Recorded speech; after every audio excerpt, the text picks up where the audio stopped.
Sun Belt Conference Pitcher of the Year. So it's perfectly for Rembert. Climbs in the box. Jacob Morrison ready to roll. And so are baseman, 2 for 3 yesterday, 7 hits in the postseason. And a fastball at 92 up in the shortstop prospects in America. And playing like an upperclassman this postseason. 351 on the year. Plenty of pop, which we've yet to see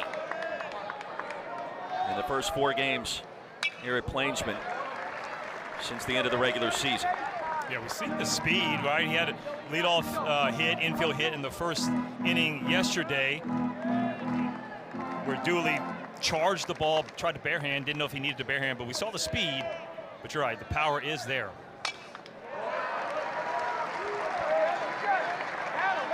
Two balls and 2 strikes to Rembert. Jacob Morrison at 6 feet 8 inches tall, did play basketball in high school, also was a standout tennis player. He got knees and elbows flying all over the place tonight here off the bump. I'd like to know what the serve was. I mean, if he's 94, you know, throwing the baseball, what do you think the serve was at? I just don't want to be on the other end. Morrison played high school basketball, baseball, and tennis. Multi-sport letter winner at Flushing High School. Good take by Rembert and a full count. Well, the start for Auburn, obviously critical. Rembert, the back of the box. Toe on the line in the payoff. Over to third. Mitchell to first base, and it's in time. Walker Mitchell, nothing easy about that start, but he handled it. Well, how about it? So you had last game that infield hit on a play that wasn't made, and now you got a little team that's relaxed. Walker Mitchell, nice job right there. Gets to his feet quick and makes a strong throw. Both coaching staffs, to me this morning, talked about that. They felt like the guys were trying to do a little bit too much. The crowd was good, electric, and it was almost like, hey, just sit back and play the game that you're used to. Freshman Bub Terrell, big cut, out in front at 87. 0 for 4 last night after the MVP performance a weekend ago here in the Auburn Regional. Crazy scores already coming across today, including Arizona in comeback mode in Chapel Hill, now a 10-8 lead against Carolina. Miami extending Louisville Super Regional, a Game 3 winner-take-all tomorrow. Terrell fouls it straight back. And he'll try to bounce back after that 0 for 4 performance late last night into the early morning hours of this Saturday. Yeah, that's the fun part about baseball, right? You're on fire, feel like you're barreling everything up, can't get out, and then a couple days pass, and all of a sudden now you can't get one in play. Fastball high at 94. No, Kevin Schnall talking post-game after the 7-6 win. He said the crowd was electric. It was a factor for us early. And Terrell strikes out the first for Jacob Morrison.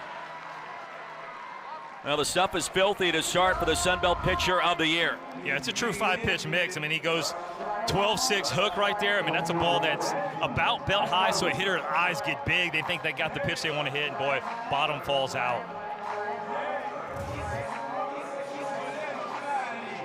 Now the wings are flapping the arms in the Auburn dugout and throughout Plainsman Park. That means it is Ike Irish time.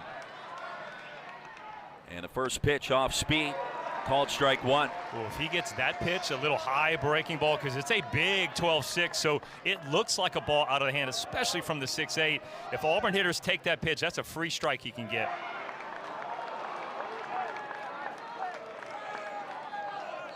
Irish smashes 19th homer of the season. Irish smashes 19th homer of the season yesterday. Or was that early this morning?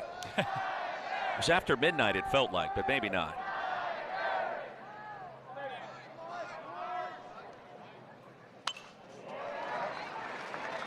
Strike 2. The first time ever Auburn has hosted a super regional in its baseball history. Last appearance in Omaha 2022. It was 2019 before that. Well, the arithmetic indicates it's once every 3 years. They would be on track this season. Curveball misses. It's 2-2. Yeah, those last 2 trips to Omaha coming on the road, winning in the Supers.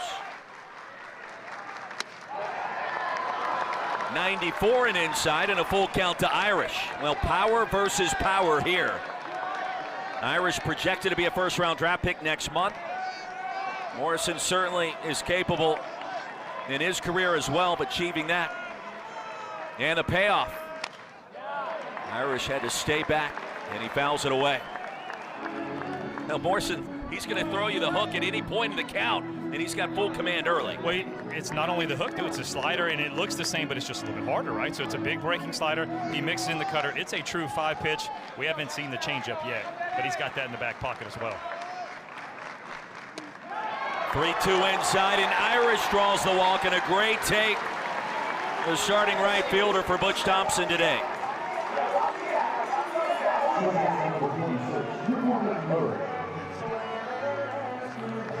Irish will talk things over with Colby Thorndike over at first base. And so a lefty-lefty matchup again. It's Cooper McMurray.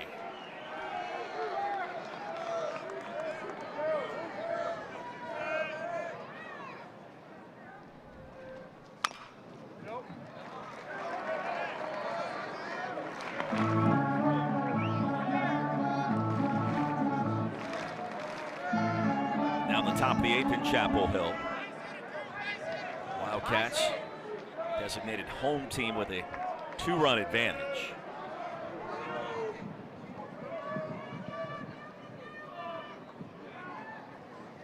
And the right-handed offering settles in low at 93.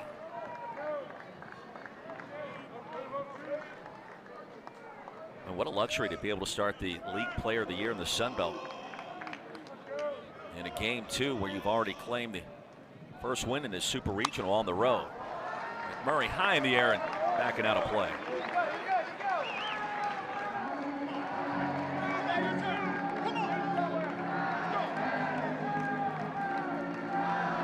Kevin Schnall in his first season as the skipper in Conway after working with the great Gary Gilmore, the Hall of Famer, all of those seasons, winning the 2016 National Championship.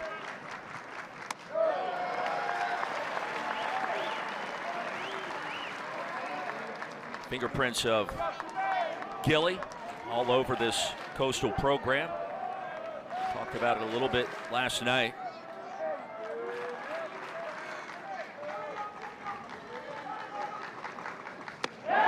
Two was able to check his swing. He was not, and the strikeout for Jacob Morrison, his second of the inning. Sebastian Alexander getting the start again in left field today. Redshirt senior out of Mayfield, Ohio. Bunts it towards the mound. Alvarez gives way to Snow. And there's 2 away on 2 pitches.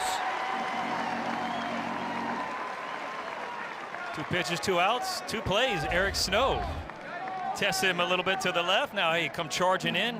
Nice job. Quick throw, the transition from glove to arm to release.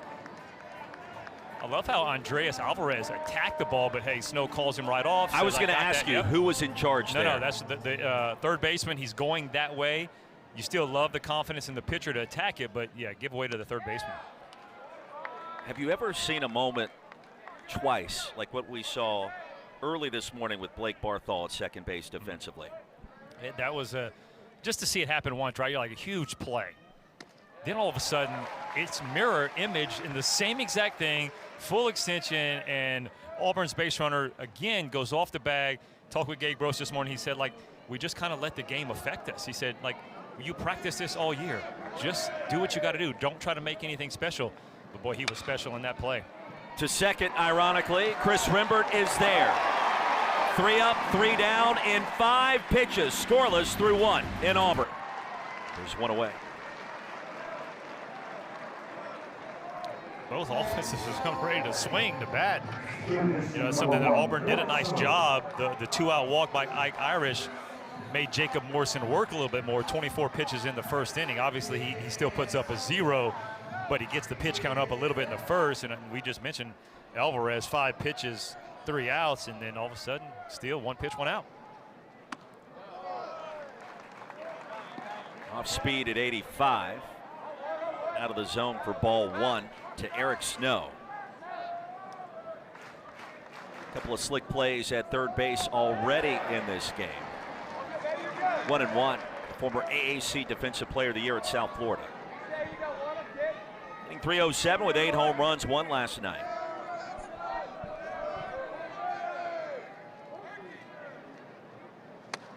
Lance, the advantage of being 6'8" on the mound. Hard to replicate that height, the release, and then the arsenal of pitches we've talked about. That is a serious weapon for Coastal Carolina. You start to think about today and then maybe a little bit deeper in the World Series. I mean, this is a guy that's going to create all kinds of matchup problems. Well, I mean, just like you said, the angles that he creates, the slider looks like it's going straight down, right? If the fastball, he can pitch down in the zone. He also likes to pitch up in the zone. Then you pitch up in the zone, you got the big 12-6 curveball. Do you give up on as a hitter? So, I mean, again, that's why you see 11-0, 2.1, less than 2 walks per 9 inning. Potential first-round draft pick this year. I know I talked to a couple scouts. They're in the stands trying to make that decision. Is he on the fringe of the first round? Is it the second round? We got first-rounders potentially all over Plainsman Park this weekend. Curveball is hammered foul. Well, Morrison, too, we mentioned he played tennis and basketball. His mom played basketball at Saginaw Valley State, while Dad was a fullback at Central Michigan. So there's an inherent level of toughness ingrained there from both sides. And that's the part I love, that if trying to do that down away, trying to pitch at the knees with the fastball down away, it opens up so much more of the plate and to be able to go up in the zone when he wants to. Full count, and now the 9th pitch of the at-bat coming up for Eric Snow. And Snow's just one of those players, it feels like he has seen everything in his career. At the dish, in the field, at all those different positions. Will not be rattled. Big pitch here. And a great take. A 1-out walk issued to Snow, the second for Morrison.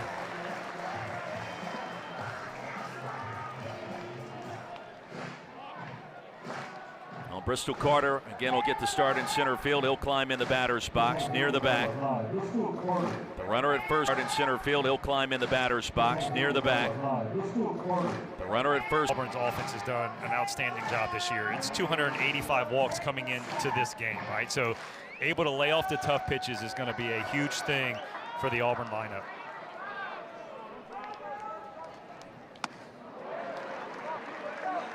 Carter out in front, the sophomore. Transfer from East Carolina.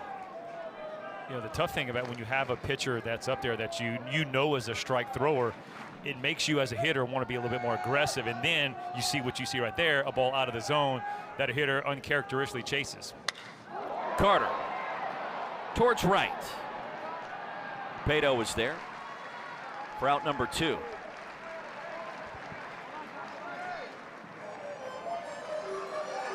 Snow will get back to first base. Blake and Pato, what a weekend it's been for him so far. Already 2 home runs and solid job out there in right field. The man in teal wearing 22. Freshman catcher Chase Fralick banged up a little bit midway through game 1 of this Super Regional. They taped up that left wrist and hand and was good to go afterwards. Speaking of bright futures, he certainly has one. 86 on the inside corner. Little cutter to get ahead in the count.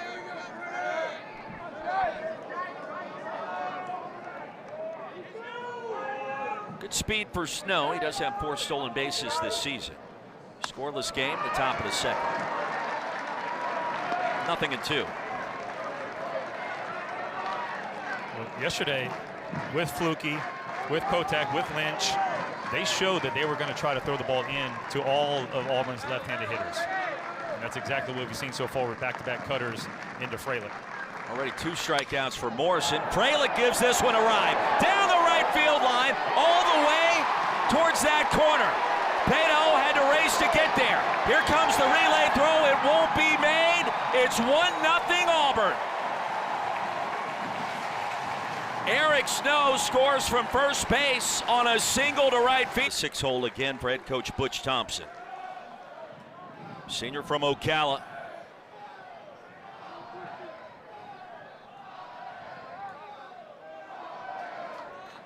Fralick at first base. He comes up with the first clutch hit this game, too. It's so important to get off to that good start. I mean, you could say it last night, then Coastal Carolina came roaring back, but for a team that's got its back against the wall, you want to come out and grab that first lead. Well, absolutely. You talk about momentum of the crowd. The crowd was electric last night, sellout, the biggest crowd in Plainsman Park history. But Coastal Carolina, after that first inning, back to Morrison for out number 3. Yeah, they shut it down after that first inning, took that momentum. So it's big. But it's going to be a tough ball to put on the ground. So yeah, nice easy out for Morrison. Walker Mitchell takes the off-speed pitch out of the zone at 79, and a ball and a strike to the sophomore third baseman. 276 on the year, and Walker in search of his first hit this weekend. 3 hits a weekend ago in Conway, and here comes Eric Snow. Robin Shauna clears a base, hits like it's his job. Disheartening for a lineup. You square a couple balls up, right? We've seen Bodine, his first at bat, just right there. Mitchell, you square balls up and they don't fall. That starts to put that pressure on you. Like, oh man, like you mentally, if you let that affect your next at bat, that's how you fall yourself into a little hole. Well, Mitchell last night too had a couple of pitches that he just missed. Glove pops off of Fralick, and it's 2-0. You mentioned that in a couple of circumstances. He was up to bat and fouled off a handful of offerings, but was close. That game in Chapel Hill still going on the bottom of the 8th inning, and a 2-run lead for Arizona.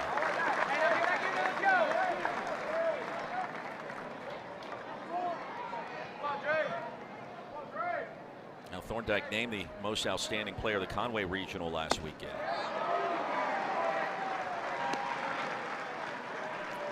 And the 1-out free pass gets us to Blagan Pato. Remember, he began his college baseball career at Longwood. 31 starts there a year ago, now in Conway. Emerging at the right time. Efficient start for Alvarez, but dealing with his first base runner. Thorndike at first. Postseasons like this, like Pato's having, and all of a sudden you look up next year and you go, man, the dude had an amazing junior year. All of a sudden, all conference, all this, all that. And then, what do you contribute it to? A lot of that postseason success. Being able to take that toward the end of the season, confidence, roll into an off season. And so you're talking about a guy, and that's what we're seeing with Alvarez as well on the mound, but a guy like Pato being able to have this kind of success. Obviously, you want it to continue if your team continues, but still, for the next year, this is everything you want to see from him. 0-2 from Alvarez, and Pato swings right through it. First strike.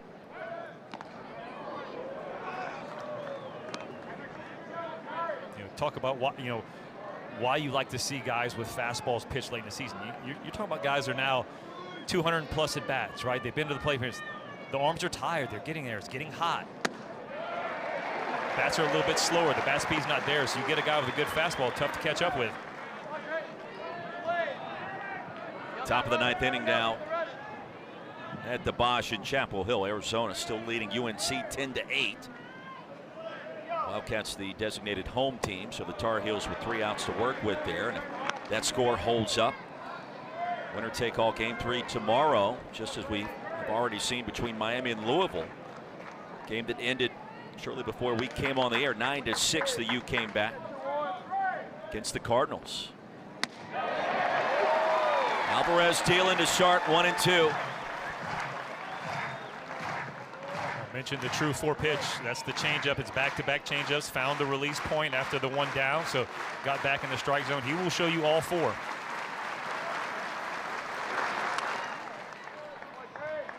Now Ty Dooley last night saw his 32-game reaching base streak come to a screeching halt.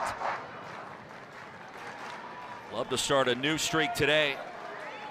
carry that into Omaha with one more win in Auburn. To Fabian. Chanticleer strand a runner on the free pass and have a 1-0 lead. Now takes ball 3.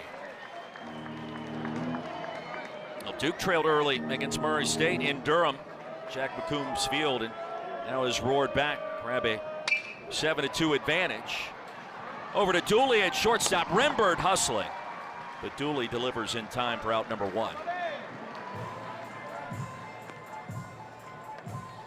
Morrison just trusting the fastball down the way. Found himself in a tough little hole, 3-1, right? You got the lineup flipping over.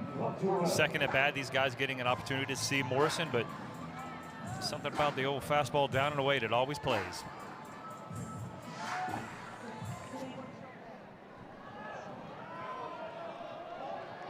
Bub Terrell in search of his first hit in this Super Regional.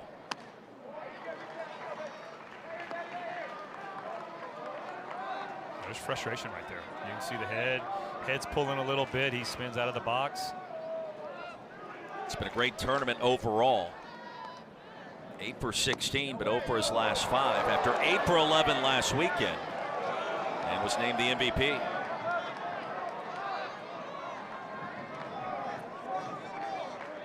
Pitch number 50 from Jacob Morrison.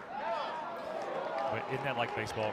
You swing at a pitch, you're frustrated, you start shaking your head. The next pitch is a borderline, it gets called against you. That's just how it's going to stack up, right? Got to be able to flush it, move on to the next pitch. And the punch out, Terrell strikes out looking. 2 up, 2 down for Jacob Morrison in Coastal Carolina. Well, the scouting report continues. 93 inside part of the plate on those lefties. A lot of left-handed hitters in this Auburn lineup. They're going to attack him on the inside. And a final score in Chapel Hill as Ike Irish gets set to dig in. Arizona defeats North Carolina to force a Game 3 in the Chapel Hill Super Regional tomorrow. Irish through the right side and into right field. Ike aboard for the second time this afternoon. Auburn leading 1-0. Well, you knew he was going to have something to say about the end result here in this Game 2 of the Super Regional. And so far, so good for Ike. You see the Coastal pitchers that walk by and they just kind of like stare at him like dang, like what, how do we get this guy out, right? It's a walk, it's a laser off the batter's eye, it's, you know, double in the gap, pulled into the 4-hole. Guy just gets done, man, as a hitter.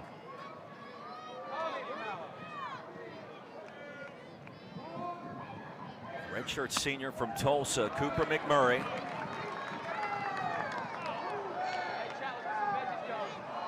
And the biggest thing about it for me is Ike Irish is I think he's just scratching the surface. And when I say that, it's the power.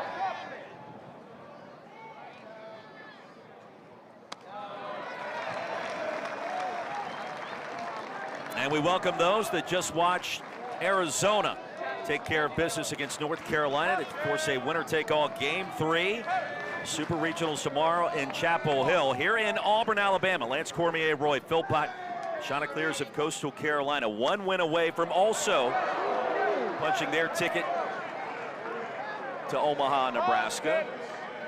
And for the Auburn Tigers, an early 1-0 advantage after Ike Irish was able to cash in base hit moments ago, and Chase Fralick was able to drive in the lone run of the game after Eric Snow was walked in the second inning.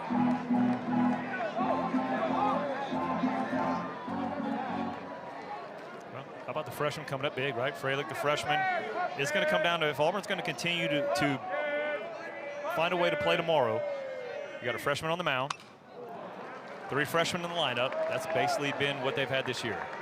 Little mix of young, little mix of old, and a lot of talent there, but it's a matter of, hey, you're trusting the guys that got you there, and it's a lot of freshmen. A lot of first-year players that have played like upperclassmen. McMurray, one of those upperclassmen, the redshirt senior. And now the 2-2 from Morrison, the Sun Belt Pitcher of the Year, who already has recorded 3 strikeouts today. know, one of them was McMurray. The first time he faced him was a breaking ball down. I think it was 2-2 count as well, but it's one of those now you're set up. You just went fastball, fouls it straight back. Look for an off-speed pitch right here.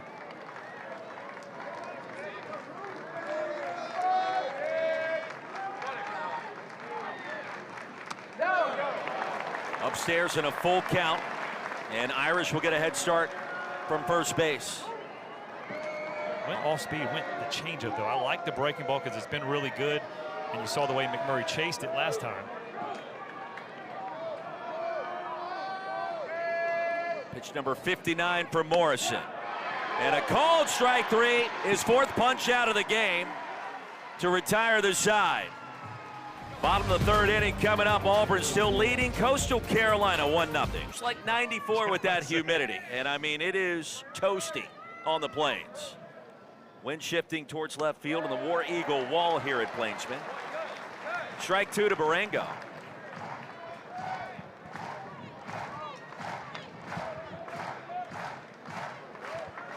.234 this season with 2 home runs. Second straight start.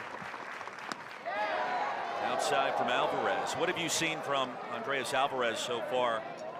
Outside the fact it looks like he's in complete control, as we saw a weekend ago in the Auburn Regional. Well, you're seeing a team playing a little bit more relaxed, right? A pitcher attacking with the fastball. It's been good, but the defense has made some plays for him. First knock of the afternoon for Coastal Carolina. Leadoff man aboard from the 8-hole. And Ty Barango. Nice job. Nice piece of hitting. Not a bad pitch. Slider down, goes down and gets it. Just timed it out beautifully. Right, absolutely. The first hit of the weekend for Ty Barango. The DH again today. Brings us to Wells Sykes. 0 for 3 last night. Does have 5 hits in postseason play. The senior from Gilbert, South Carolina. And Alvarez, a rocket, will chase Barango back to first base, who does have 6 stolen backs this year. How aggressive do head coaches get in a game like this where the season is on the line and Auburn's got to survive and Coastal 1 win away? What I think you're going to see, especially after the miscues you saw yesterday, I don't think you're going to see that aggressiveness on the base paths. You know, maybe you get a lead of 5 or 6. Yeah, okay, maybe try to pour on a little bit. But right now, tight ball game. I think you're going to play some station-to-station baseball. That was a tight game last night, 7-6. Coastal won it in 10 innings. Hayden Bodine's home run in the top of the 10th ended up being the difference, along with Blake Barthol. His incredible play at second base in back-to-back frames at the very end. Close call outside for ball 2.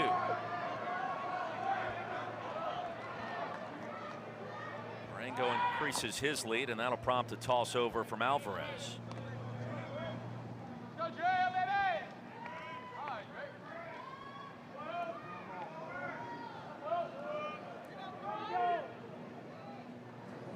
It was Sykes that ended up scoring the game-winning run in the regional final in Conway last weekend. Chanticleer was able to manufacture a run. 1-0 victory over ECU, and it happened late in the 8th inning.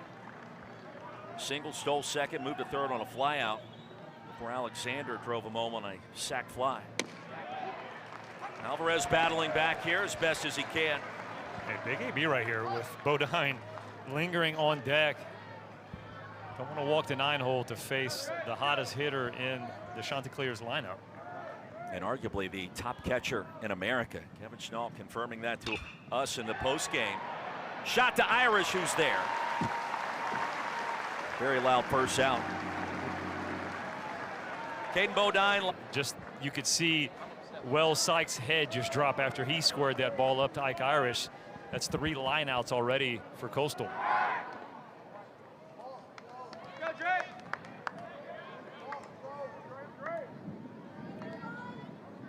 Bodine, a finalist for the Buster Posey Award, one of just 3 nationally. The defensive numbers have been off the charts. He's throwing out 38% of potential base stealers this year. And the offensive numbers, I mean, how often do you see a catcher at the top of the order and still maintain what he's been able to do defensively. Right, that's the biggest thing, is the offense is still there, and it's a guy that's catching almost every inning, right? So you know the legs are tired toward the end of the season, and when the legs get tired, the bat starts to slow down. You don't have as much power and control with the bat. So to see that just shows you, obviously, preparation, but taking care of the body, doing what he needs to do off the field as well to be ready to play. Extremely humble. Both parents were teachers, are teachers, and said he takes that aspect of his game from them. Popped up right behind second base. Derek Fabian is there, and the Florida transfer puts on the squeeze for out number 2. Yeah, for Alvarez, I love that right there. Stays hard. That's 94 down in the zone. We saw the 2 home runs off the breaking balls I mentioned earlier, and it looked like he almost knew he was sitting on them. We will hear from Butch Thompson coming up. Has to be pleased with this start from his freshman Alvarez. And just grabbing that early lead. Any kind of early momentum after losing last night 7-6 in extras. Pitch number 34 from Andreas. Low and away, snap throw to first, and back quickly is Marengo.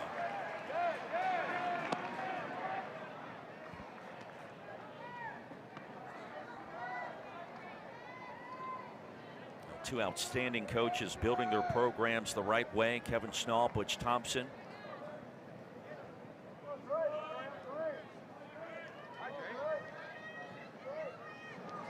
Schnall, remember, won the national championship at Coastal Carolina as an assistant in 2016 alongside the great Gary Gilmore, the Hall of Famer. And that came after 3 years at UCF before an extended stint the Coastal Carolina staff. So his first year back yielded a national title. Overall, this campaign, the only team in America right now with 50+ wins. Well, I loved how he talked about, you had asked, hey, the culture. He says it's the same. You know, he was able to just continue to keep that culture the same, and the guys obviously believe in it. 5-pitch walk to Alexander. And so now runners at first and second, the tying run in scoring position for Coastal Carolina. Second walk issued by Alvarez. We've seen a couple close calls from home plate umpire Joe Burleson from both sides, right? It's not just one side. There's been some balls that both the dugouts chirped a little bit. Fans get a little restless, but it's had a pretty good zone. Fans are always restless. They're never satisfied. I mean, you win a national championship, the very next day, the headline is, can that team go back-to-back? What's next year look like? Right. Who's returning? Well, don't forget the UFL semi. Squeeze play, just a little bit of everything. But yeah, sit back, watch, and enjoy. Blake Barthol did. Sit back, watch, and enjoy. Blake Barthol did no sitting back late last night. The pitch in the dirt. Both runners had. Try to shorten the rope for this really good Morrison pitcher. Coach Butch Thompson all over it. Coach, appreciate the time. Best of luck rest of the way. Thank you, man.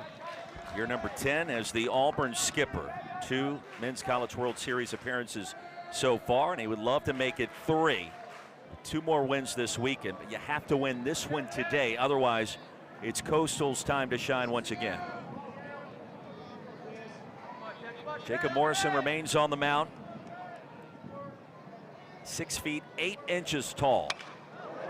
And a flare to second to Barthol. We've seen that song and dance before. Yeah, let's just so that guy's got that play down, right? A little bit to the center field side, soft liner. Yeah, he's made that play before. Lucas Steele said, hey, I've seen this before too, because one of them was off of Lucas Steele, the one in the 9th inning. And a moment, several moments late last night, early this morning, Tigers were threatening to tie it or win it. And then a little bloop like that over to second base, and maybe 2 inches further towards second. And it's a totally different story today in game 2. Instead, Barthol comes up clutch. Meanwhile, Eric Snow, active would be an understatement at the hot corner to start today. The rocket shot from Bodine, and then how about twice is nice, and he scored from first base on a single Played the only run of the afternoon so far as well. I'm telling you, the more I see that second one, like that ball's behind him as he reaches across his body and makes that play. Gotta be on your toes over there. Is that how you play those infield positions? Like literally But, the balls of your feet? Yeah, you'll watch those guys, right? They call preps as the pitcher's going. When they sink that thing up, boy, the guys are on their toes, ready to go, almost anticipating where the pitch is going to be and what would be hit. And that's why you'll see a lot of times the infielders will have the pitch com as well. And so they'll know, hey, change up. They can't give it away early by going into the hole, but they'll anticipate, hey, this ball is probably going to be pulled. 2 up, 2 down for the Tigers. Here in the top of the 4th inning. We will talk to Kevin Schnall, the head coach of the Chanticleers, coming up. Well, both of these teams have demonstrated outstanding grit, toughness, a certain degree of talent, obviously, to make it this far. And the Chanticleers perhaps undervalued as a number 13 national seed, given what we've seen from them so far this postseason in this 22-game winning streak. Their last loss all the way back on April 22nd against College of Charleston. 2 balls and a strike to Bristol Carter.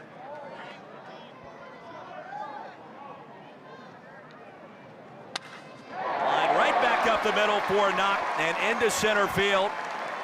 Sykes on top of it, and with 2 away, Auburn with a runner at first base. Carter does a good job. You fight to get into a hitter's count. 2-0, he takes the fastball. 2-1, not taking this one again. Down and away, shoots that right up the middle. Love the aggressive hard turn too to first base. Coach Butch Thompson talked about, hey, it's trying to get that pitch count up. That's what a 2-out hit will do. Morrison was having a quick inning, but a 2-out hit extends it. Freilic's the guy who got him last time. A single and RBI driving in Eric Snow from first base.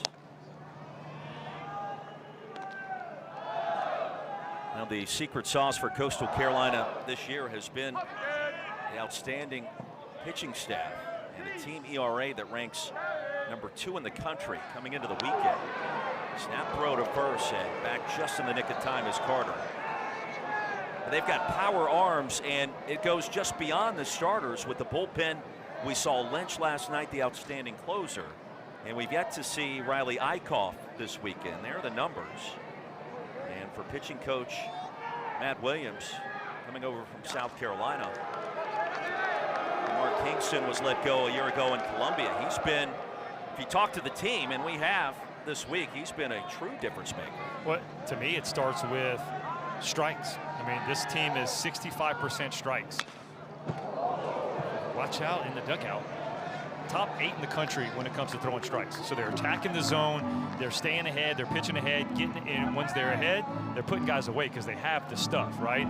A lot of times you start throwing strikes, if you don't have the stuff, guys are going to get to you, start seeing balls spray around the plate. They have tremendous stuff. Guys are going to get to you, start seeing balls spray around the plate. They have tremendous stuff. Ratio. 0-1 to Freilich, chop to first, and Thorndike 3 unassisted, and Jacob Morrison likes this start, needs some help. We'll talk with Kevin Schnall coming up. In the 4th inning. Both coaches talking about the law of averages, the line outs.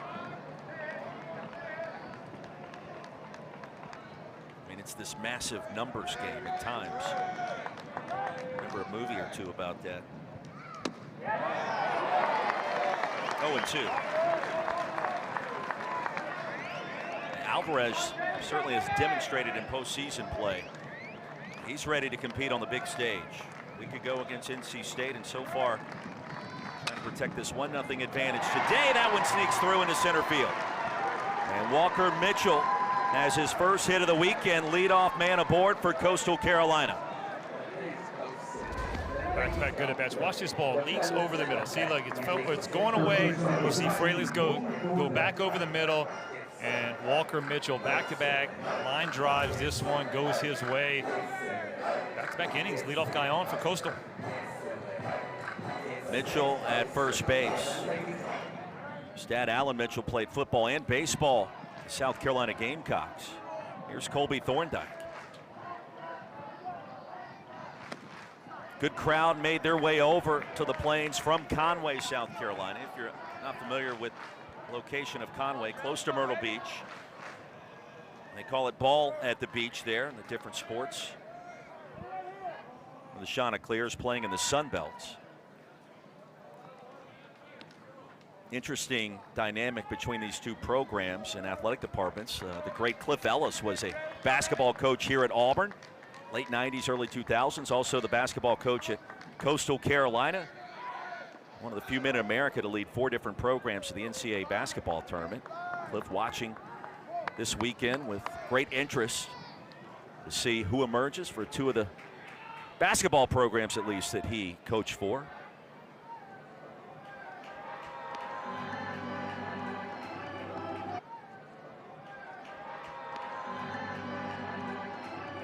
If you follow college baseball, you know how good they've been. You win a national championship, of course, that speaks volumes. On the ground ball to first base, Auburn turns 2. Well, right to McMurray, and he deals it quickly to second for the twin killing. Yeah, this is perfect for McMurray. Right on the bag, he's already got his plant foot, nice, easy throw, clears the runner, gives Fabian the opportunity, right? You don't want to get the ball to him late. Gives it to him early, allows Fabian to put the tag on it. That's huge for Alvarez. And Lance, you can feel momentum. It's been with Auburn to start, but it's maybe teetering, not clearly. right? It's almost there. But a play like that, you feel like it's not insignificant, obviously. Right, when you start to talk about, like Coach Nall did, the lineouts. And that is right off of Pato and off the helmet. Right, the lineouts. Hey, what could have been, right? You're squaring up the ball. Now you get back-to-back guys on base to lead off the inning, and then a double play erases. It's almost, it's like it's right there. It's almost there. You're about to break open, but Auburn keeps making the pitches, keeps making the plays. Chanticleers lead America in the hit-by-pitch department at 168. How do you instruct that? How do you teach that? Because at that number, it's not a fluke. It's the culture we talk about. It's DNA, it's toughness, and it's just not giving in or backing down. Here's Ty Dooley. I mean, because your instinct is just, hey, get out the way just a little bit, right? It started at 8, 9, 10 years old. Get out the way. You don't want to get hit, right? Because it hurts then. Now, these guys have do a great job of they dig in. He says, we don't lean in, but we're definitely not getting out of the way.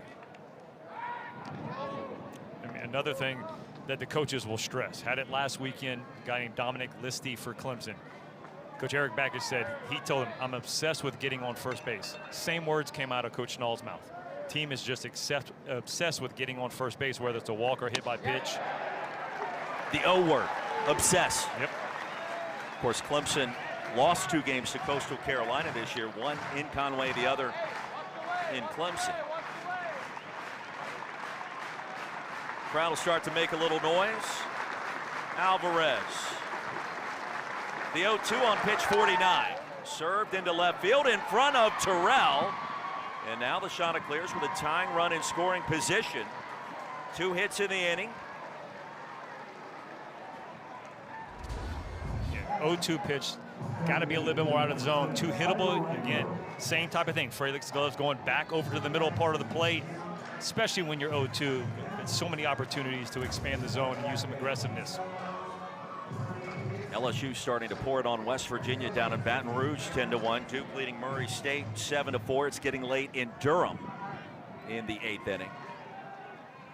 And here on the Plains, these 2 teams have been back and forth. Late last night, early this morning, and now into Saturday afternoon. A first pitch strike to Barengo. I mean, we couldn't breathe last night with the way that game went after a 2-hour weather delay. And the back and forth nature of the comeback by Auburn initially. They were down 6-1. They tied it, forced extra innings. Fourth nature of the comeback by Auburn initially. They were down 6-1. They tied it, forced extra innings. Both teams, just the way Auburn chipped away. Because it wasn't like it was just, okay, they had a good inning. Like they literally had solo runs in 3 straight innings. Then they put up a 2-spot. But then all of a sudden, when all the momentum goes to Auburn, the crowd, Coastal stays with it, gets the big hit, and they shut it down. 1-2. It's the big hit, and they shut it down. 1-2. Could only sit and watch. Another advantage count for Alvarez. Been burned the last couple. Now just one strikeout today for the freshman right-hander. Fly ball to right field. Irish retires the side. Tigers leading Coastal Carolina 1-0. Top of the 5th inning coming up. Tennessee, Baum Walker, and the drama that will unfold in what you think has a great chance to be a 3-game super regional in Fayetteville. Well, this is a matchup that if you all of a sudden said in 2 weeks that, hey, these two teams were playing for the national title, you would have gone, yep, that's kind of what we thought. But now they're having to play each other in the super regional after, what, 3 weeks ago, finishing up the year with them? It does feel like this should be a matchup in Omaha as opposed to this weekend. Funny how that works out. Derek Fabian will lead things off. A ball and 2 strikes. Jacob Morrison, the Sun Belt Conference Pitcher of the Year on the mound. Number 51 in teal. And a potential first-round draft pick, according to some. He's yet to lose a game this year. 11-0 as a starter. Popped up towards shallow left field. Ty Dooley. Hey, that's the pitch for me. It's the big curveball at the top of the zone. And you see Fabian goes after it because he knows it's been called a strike, so the guys have to respect the big curveball. And it's just tough to square up from his angle, out of his hand, with the curveball high in the zone. Hot day on the Plains. Feels like about 95 outside. Top of the order in Chris Rembert. We mentioned that regional final last weekend in Conway, a 1-0 game. Coastal Carolina defeating ECU. And head coach Cliff Godwin. Pirates, that ended their miraculous run that began in the American Conference Championship. Well, the point is they won that game 1-0. The previous night it was 16-7. So it's a program that is built to win in different ways. Right. That's exactly what I was thinking. That's also the culture that Coach Schnall teaches, like the toughness to be in the game when it's the tough ball game, but also they have the pitching and the hitting to take a team like that. And if you're going to give them runs and explode and allow the opportunity to save some guys, right? That's what they did in that big game, scoring all those runs. You could save some of the pitchers for the next one. 3 straight out of the zone to Rembert, make it 4. And the free pass to the leadoff man for the Tigers. And with 1 away, Auburn a runner at first base for Bump Terrell. At first base for Bump Terrell.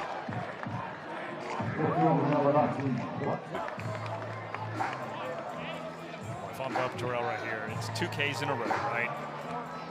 Get a mound meeting from Coach Matt Williams, the pitching coach, but they have been pounding him in.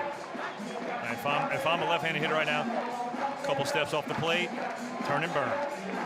UFL semifinals headed your way Sunday, as in tomorrow, the USFL Conference Championship game between the Stallions and the back-to-back freshmen, and Auburn in business with a 1-run advantage. Well, it's not the fastball in, but it is a cutter in. Doesn't get to the inside part of the plate. Bub Terrell. Well, it's not the fastball in, but it is a cutter in. Doesn't get to the inside part of the plate. Bub Terrell on for Ike Irish, and the Birds are looking to fly high.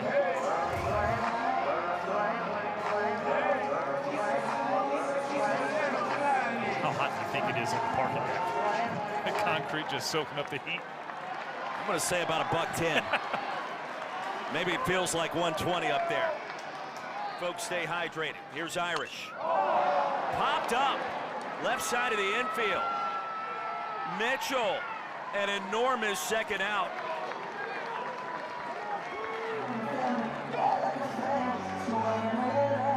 Now, Jacob Morrison, you're the pitcher of the year in your conference. You're 11-0. The stuff has been filthy, and you can understand why as Irish not happy with that plate appearance. Well, it's confidence, right? Attacking the zone, and again, trying to tie up the left-handed hitters. Make your pitch when you need to. Boy, that was a big pitch. 92 on the hands. First time today, Irish has not reached. Off speed and upstairs to Cooper McMurray. Yeah, that's the first time I've seen him slow the arm a little bit, right? Little difference. You could tell that was not going to be the fastball. Didn't attack with it. Slowed up the arm speed on the curveball.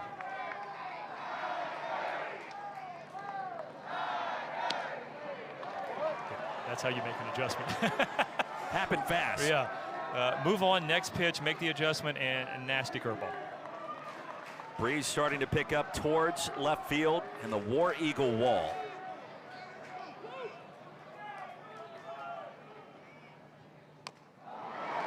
One and two to Cooper McMurray. 2 for 4 last night. A couple of strikeouts so far today. There's the Breeze.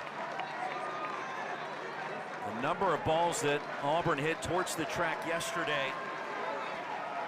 Could there be some more pop in the bats today as a result of the weather? Inside to McMurray, and they caught the inside corner. Morrison, 5th strikeout of the game, and something to say off the mound. Yeah, love that right there. You go curveball. So it's Sykes, Bodine, and Alexander in a 1-0 ball game. A lot of moxie from Mr. Morrison last inning. Boy, 2 guys on, and you're at 3-4, and right at him. And a laser into left. Bub Terrell over. Sykes with his first hit of this Super Regional, the leadoff man aboard. Now for the top of the order after a good piece of hitting for number 20 in Teal. Yeah, staying in the same approach. He had the line out to right field. The head dropped a little bit, showed some frustration, but next hit back, gets a pitch to hit, squares it up.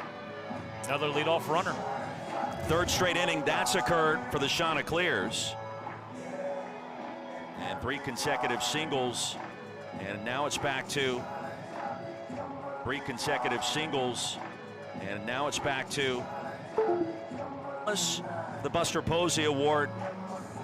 By default, you're in that conversation of one of just 3 recognized, and there is activity in the Auburn bullpen. Cade Fisher trying to get loose, a left-hander. But Bodine, in case you missed the game last night, the difference, 2 home runs, threw out 2 potential base stealers for the Tigers, and just a quiet calm that changes the complexion of a lot of things. Standing ovation for Andreas Alvarez, and Butch Thompson set to make his first call to the bullpen in this critical moment. His team leading Coastal Carolina 1-0, and here comes Cade Fisher.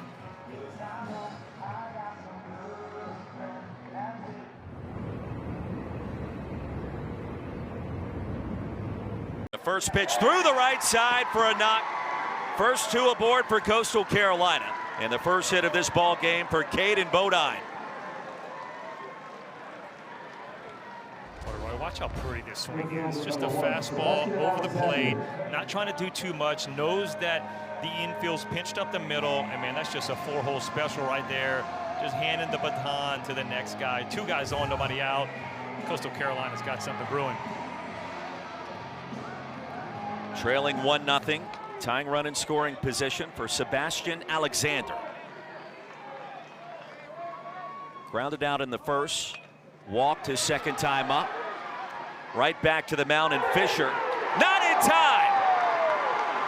Bases are loaded for the Chanticleers, and Alexander beat the toss from Fisher. It was a bit tardy on the delivery there. Well, you got one of your top hitters up to bat, trying to sacrifice 2 into scoring position, and the speed gets him safe at first base. Yeah, you're right. The top RBI producer, Cade Fisher, doesn't approach the ball with the confidence. I mean, a little nonchalant, takes the turn, and want to see a little bit more energy with it because it's close. I mean, it's an easy out. They're giving you the out, but Alexander, too much speed. Now you got bases loaded. What a moment for Coastal Carolina. Blake Barthol, last night's hero defensively at second base, 0 for 2 today.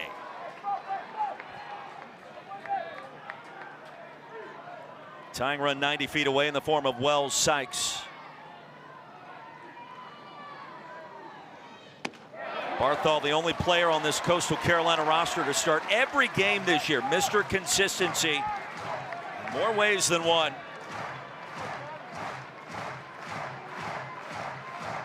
Out of Parkland High School in Allentown, Pennsylvania. The 0-2 from Fisher. The 0-2 from Fisher.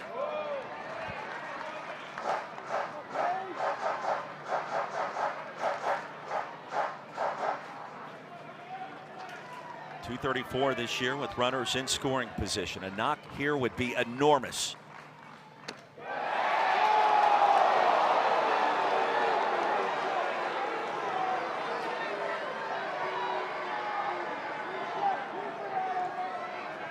Bodine at second, Alexander at first base.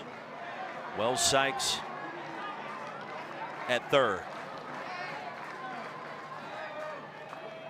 Two other teams have already forced a winner-take-all Game 3 in their Super Regionals tomorrow in Louisville and in Chapel Hill. And that was Miami and Arizona finding a way to keep their seasons alive, and Auburn would love to do the same thing here. Home plate umpire Joe Burleson paused the action for a moment. Now back behind his catcher. The Auburn Tigers chase Fraley.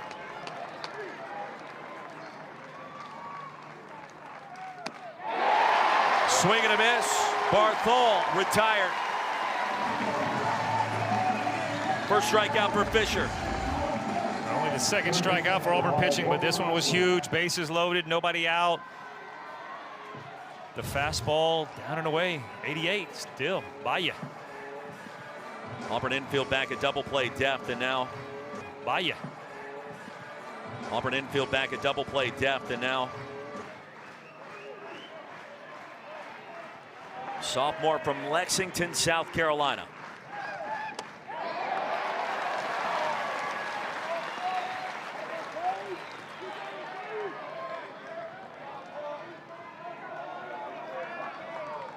Every pitch and its importance magnified. In this Auburn Super Regional. The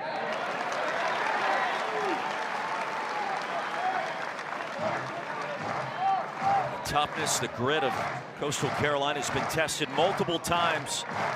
Last night, early this morning, and so far today. Last night, early this morning, and so far today.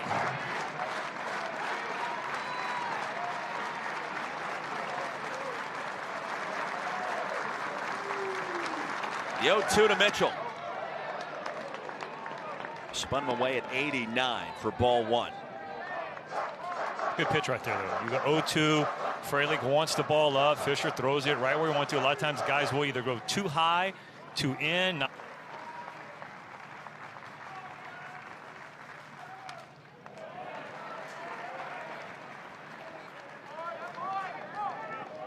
You knew about Coastal Carolina and its elite pitching staff coming into the weekend.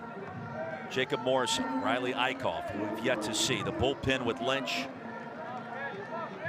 Cameron Fluke, who we saw yesterday get the start, put his team in position.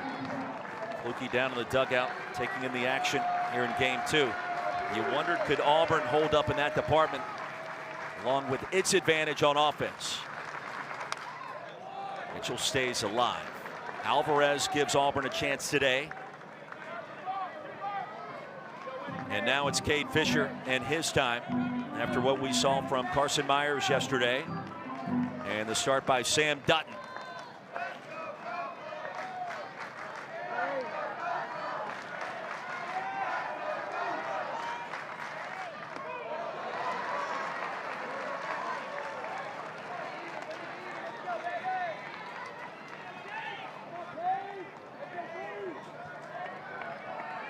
Seventh pitch of the at-bat coming up for Walker Mitchell.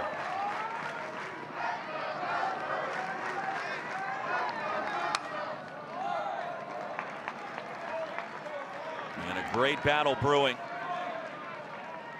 once again between these two teams.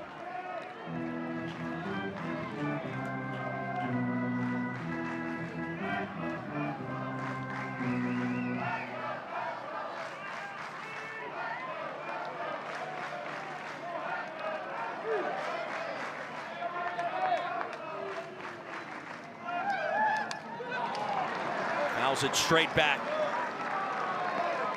From a pitcher's perspective, if you're Cade Fisher and what he has seen so far from Walker Mitchell. One word: frustration. because you're just frustrated. You can't get the pitch where you want, can't put it by him.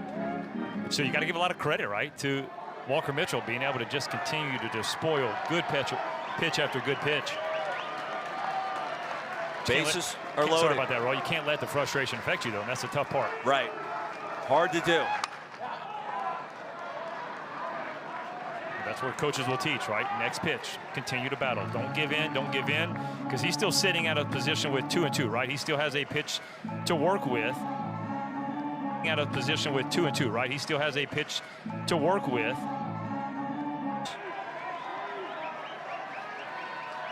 Fisher versus Mitchell for the 10th time. Full count, nowhere to put Walker Mitchell. One more out of the zone, we're tied at 1. And that's why you got to give a lot of credit to Walker Mitchell. I mean, he's been in defensive mode from the get-go, getting ahead quick, and now he's been laying off the pitches down and spoiling the pitches up. Payoff on the way from Cade Fisher. Popped him up, shallow right field. Back is McMurray. College, originally from North Carolina in Lumberton.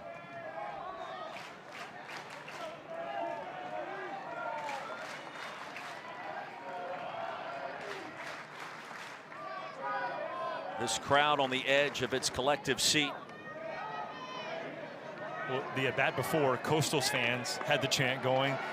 The out right there, a little momentum away from them. Auburn's fans get the chant going.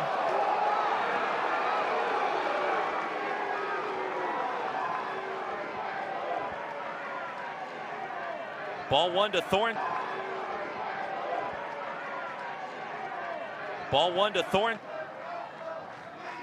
Now the redshirt sophomore waits 1-0 offering for ball 2. Now the plate discipline we've seen from Coastal Carolina last week in Conway, so far here in Auburn, and in this at bat critical.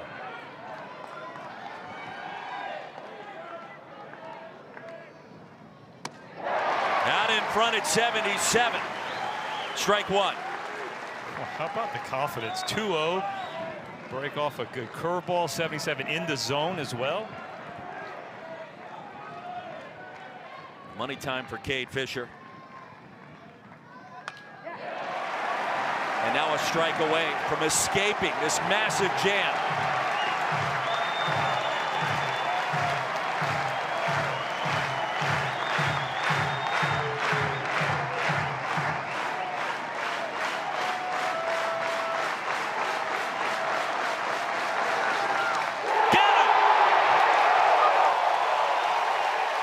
The Chanticleers leave them loaded. This crowd erupts on the plains. And Auburn, the 12-6 curve, out of the zone to Lucas Steele. Auburn has to win this game today to keep its season alive and force a winner-take-all Game 3. The Super Regional tomorrow. Big cut by Steele. Lance Cormier, Roy Philpott. The atmosphere on the plains has been off the charts. Last night, early this morning, after a 1 hour and 46-minute rain delay in Game 1. And again today as Steele delivers into right field. Leadoff man aboard for the Tigers. Roy, we've talked about it all game yesterday, today, trying to go in with the fastball. Now, the fastball right there, 91. It's been 93, 94. Okay, not enough juice on inner third to get by Lucas Steele. Good piece of hitting, shoots one in the right field. Man, it's amazing. The momentum shifts we had, right? You had Auburn have 2 guys on, Ike Iris, Cooper McMurray up. Morrison steps up big, gets out of it. That's going to create some momentum. They load the bases, nobody out, can't get in. Does the Cade Fisher now, last inning of Cade Fisher coming in, does that bring a little momentum for the Auburn offense? Get them fired up. Eric Snow certainly hopes so, facing Jacob Morrison the 3rd time today.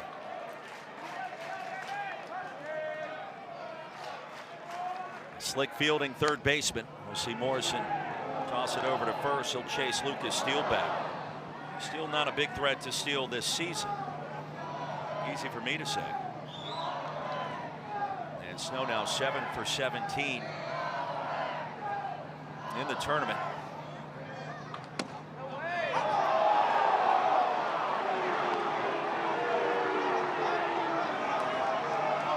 Morrison fearless on the mound. This entire arsenal so far.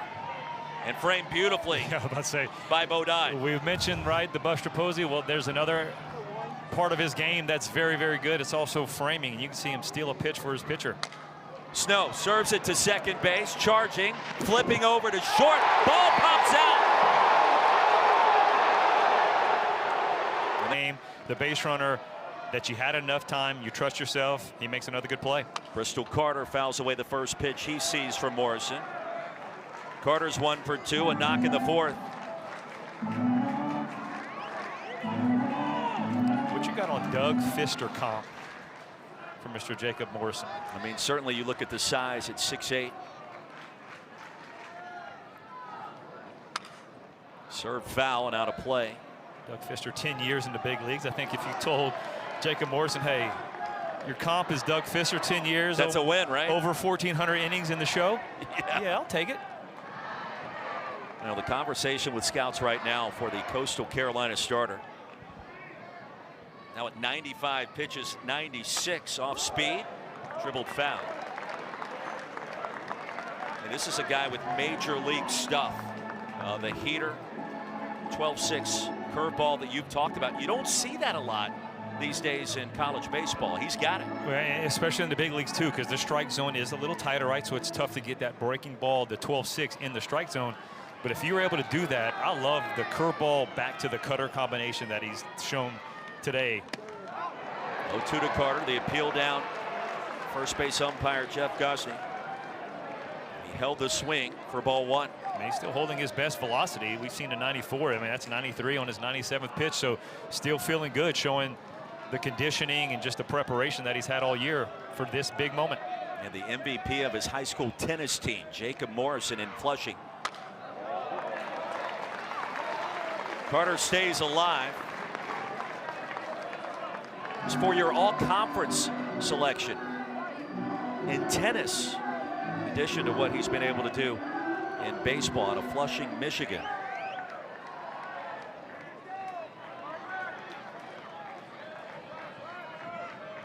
Snow remains at first base, a ball and 2 strikes. And Morrison, there's the hook. Out of the zone, 2-2.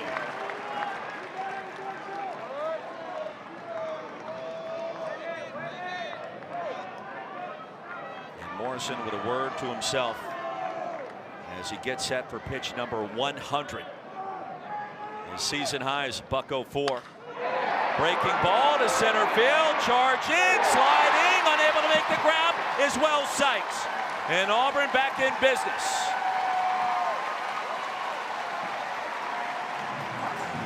Tigers with runners at first and second. Another big hook. See, out over the plate. He shoots it out in the right field. Carter, and that's where Snow has to hold up. Sykes had a good read on it, and you can see Coach Carl Nunemaker looking at him out there going, hey, that's up to you. You saw the ball in front of you. You got to respect that call. You know, obviously you want to get first or third, but having to hold up, seeing the center fielder almost make the play is why you're looking at just first and second, one out. So Bristol Carter 1 for 4 last night, 2 for 3 today. Morrison now with a lot to deal with once again in these Auburn Tigers. Ball 1 to Chase Fralick. Drove in the only run of this game in the second.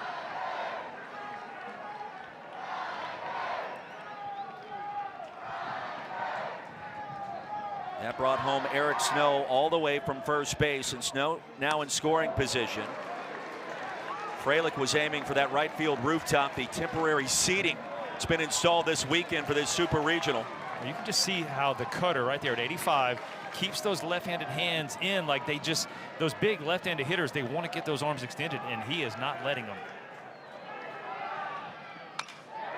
Fralick to right field, waiting. Now Pado is able to get there in time. When the ball's hit towards right field, it fooled a lot of people on the field and in the announcing booth today. Well, it's the same exact swing that Frelick had on his first at bat, right? It looks like it, and it sounds like it's going to be, you know, in the gap or off the wall, and it's just off the end of the bat. And watch Pato coming in, making a big play. Keeps the Auburn runners at first and second, now with 2 down. Lagan Pato making him pay in a variety of different ways this weekend on the Plains. And now it's Derek Fabian's turn. 2 away with runners at first and second. Curveball floats across for strike 1.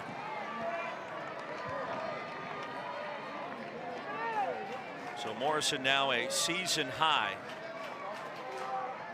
in this super regional start. His 105th pitch. At 93, and he whips it past Derek Fabian, the Florida transfer.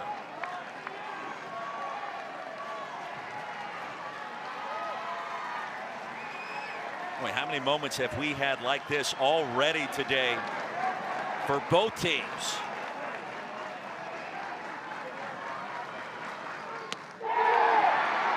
Could not check the swing, and the strikeout for Morrison. Afternoon on the plains of Auburn, Alabama. Lagan Pato, 2 home runs last night. Gets hit by the first pitch from Cade Fisher here. In case you missed the memo, the Chanticleers lead America in that category. Now at 169 hit by pitches this year. And it just grabbed the jersey on the flyby. And that's the part of it. He says, we won't lean into it. Coach Nall said it, but we're not going to get out of the way. And right there, your first instinct is like, all right, but he holds his ground, takes it. And again, what is this, 4 straight innings now? Leadoff hitter on? Sooner or later, for Coastal Carolina, those types of things are going to play out, and you're going to get a run across the board. Chanticleers a win away from Omaha. Trailing 1-0. Ty Dooley squares to bunt. Takes low for ball 1 from Cade Fisher. 7-6 last night in 10 innings. A lot of drama late after Auburn rallied down 6-1. It has been nip and tuck so far today. Fouled straight back off the bunt attempt.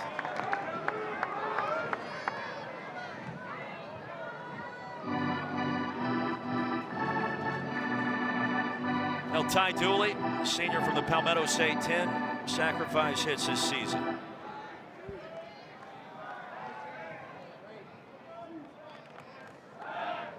Modest lead at first for Pato. 3 stolen bases this season. It's been his bat that really has emerged these last 2 weekends of postseason play. You're going to win a national championship. You're going to get to Omaha. The unsung heroes have to kind of play their part, understand that role. Pato is kind of in that category. The unexpected pop in postseason play. Yeah, sooner or later, you're going to have teams that are going to pitch around your main guys. And you got to have, like you said, those unsung heroes, usually at the bottom of the lineup, that have to come in big and clutch for you. Yeah, can Ty Dooley. Vance Pato here. Caught looking. And Fisher strikes him out.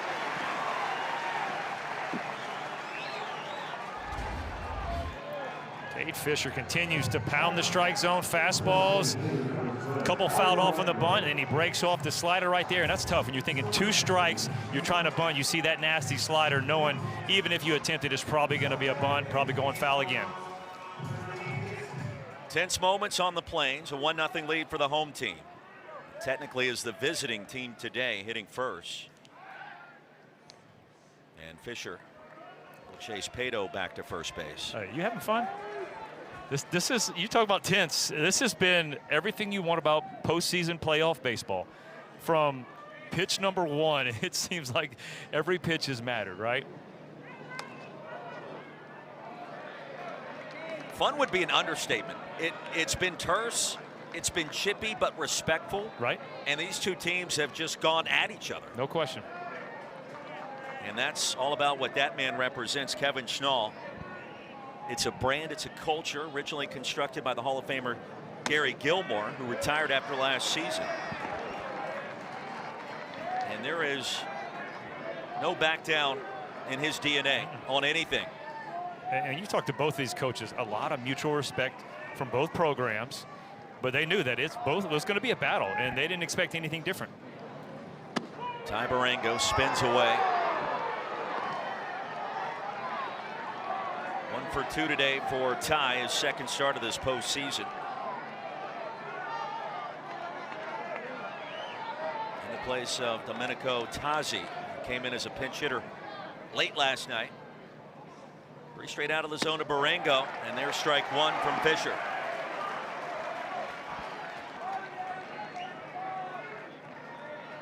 Winner of the Auburn Super Regional will match up with the winner of the Chapel Hill Super Regional in Omaha. Between Arizona and North Carolina. Up and away for ball 4. Tying run in scoring position again for the Chanticleers. As Pato strolls down to second, Barango at first. And that'll be the first free pass issued by Cade Fisher. And oh, we told you about it last time the shots left the bases loaded. 1 for 6 with runners in scoring position so far this afternoon. Yeah, this game just seems like that's just what we're destined to, right? Who's going to get the big hit? Usually it's going to come with 2 outs. Right now there's only 1, but with men in scoring position, somebody's got to come through. And you can feel the large presence of Caden Bodine looming in the on-deck circle.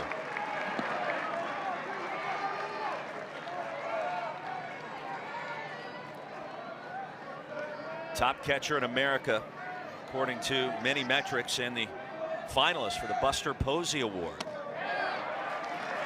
Wells Sykes hitting night. Would love to pass the baton, a ball and a strike. It was hard-hitting catcher.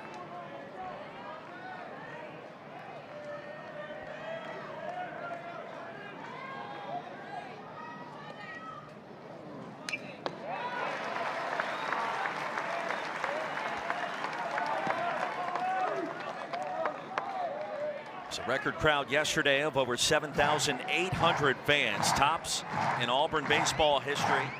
Even through the weather and a delay of almost 2 hours, many stayed for the ending. And they are back today in full force. Fisher comes home the 1-2 upstairs. Remember, too, it was a week ago. Andreas Alvarez gets the start in the regional final against NC State. Gives way to Cade Fisher. That game worked out very nicely. A couple of solid innings out of the bullpen. Tigers run away from NC State 11-1. Yeah, biggest difference in that when you had a 10-run lead. A lot more comfortable to pitch with that lead. Totally different story today for sure.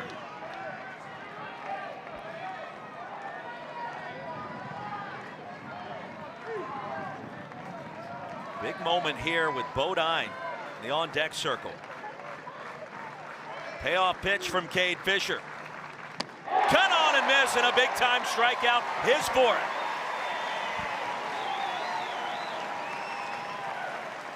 Cade Fisher has come in a huge situation. Now he's created this one, but still. 5 outs, 4 of them by the punch out. A little 78 mile an hour back foot slider.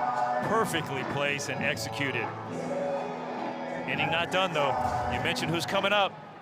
How would you approach pitching to Caden Bodine here, as hot as he's been, with as much raw power as we've seen when he barrels it up this weekend? A lot of that.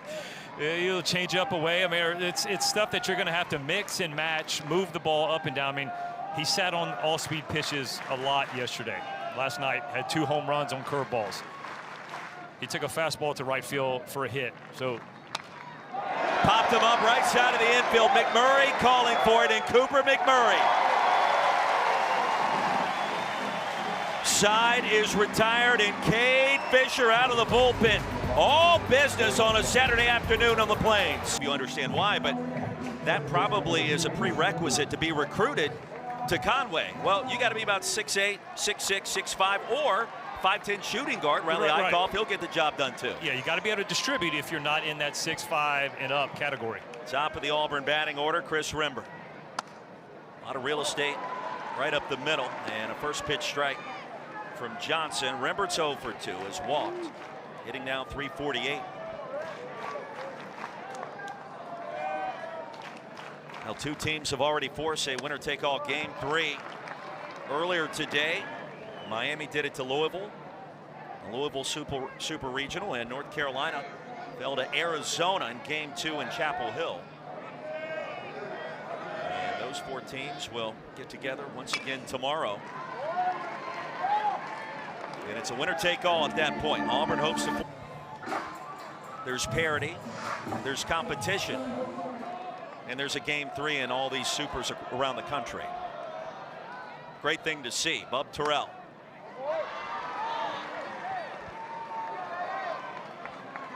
Part of the all-SEC freshman team, 9 for 18, including 3 doubles going back to last weekend's sweep in the Auburn Regional. A couple of strikeouts today with that knock his last time up. 0-2.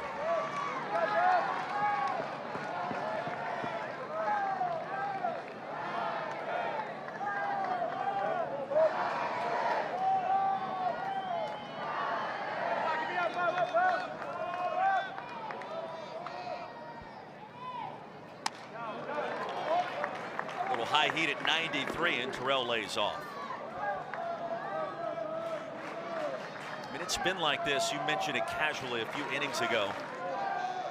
Every pitch has had meaning behind it, it feels like, last night and today. Not to mention what happened early in the morning. Inner half of the plate, Terrell strikes out for the 3rd time. And the second out here in the top of the 7th for Ike Irish.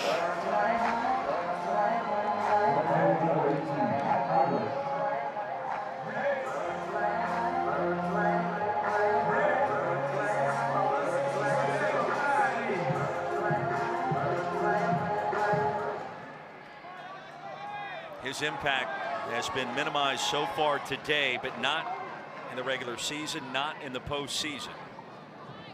And here's where you have to be careful. If you're Hayden Johnson, a first pitch strike to Irish.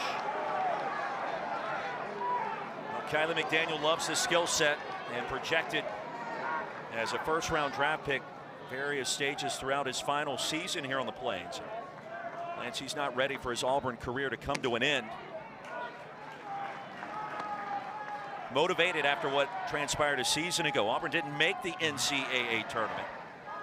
Core group of players returned, led by Irish and Cooper McMurray.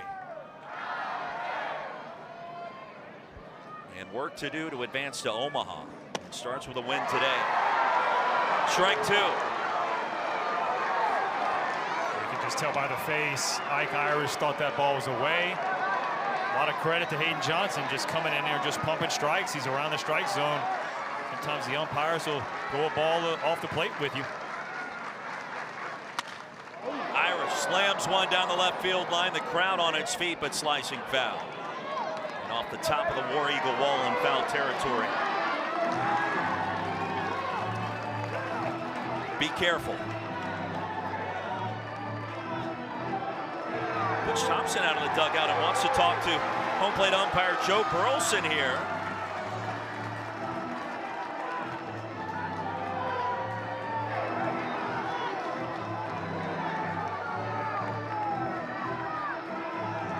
Thompson makes his case.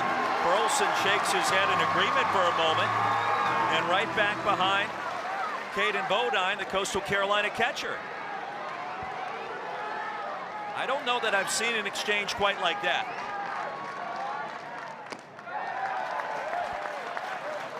You got a veteran coach, right? You're 2 quick outs.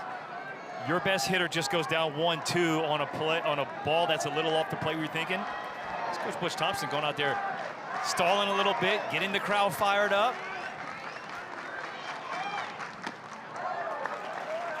Irish has extended innings in this game today to try to give Cooper McMurray, his teammate, fighting chance. He's in the on-deck circle.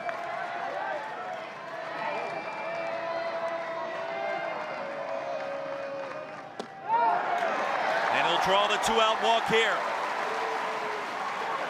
Now Thompson's tactics may have worked out well there.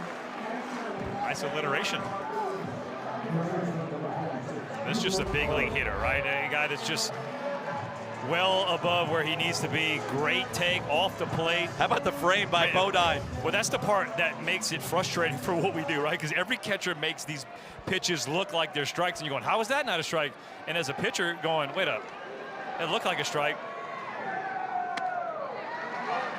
You almost need a sign from the catcher after he frames one to the pitcher, so he's not frustrated like, it wasn't a strike. I just made it look good. 3 strikeouts today for McMurray. 2 looking.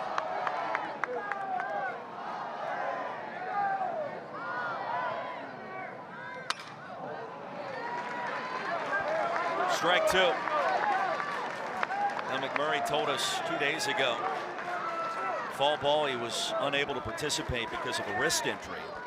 Rededicated himself to off the field activities, primarily his diet, giving up fast food and working out more of a purpose. It's paid dividends, but not here. He'll strike out for the 4th time.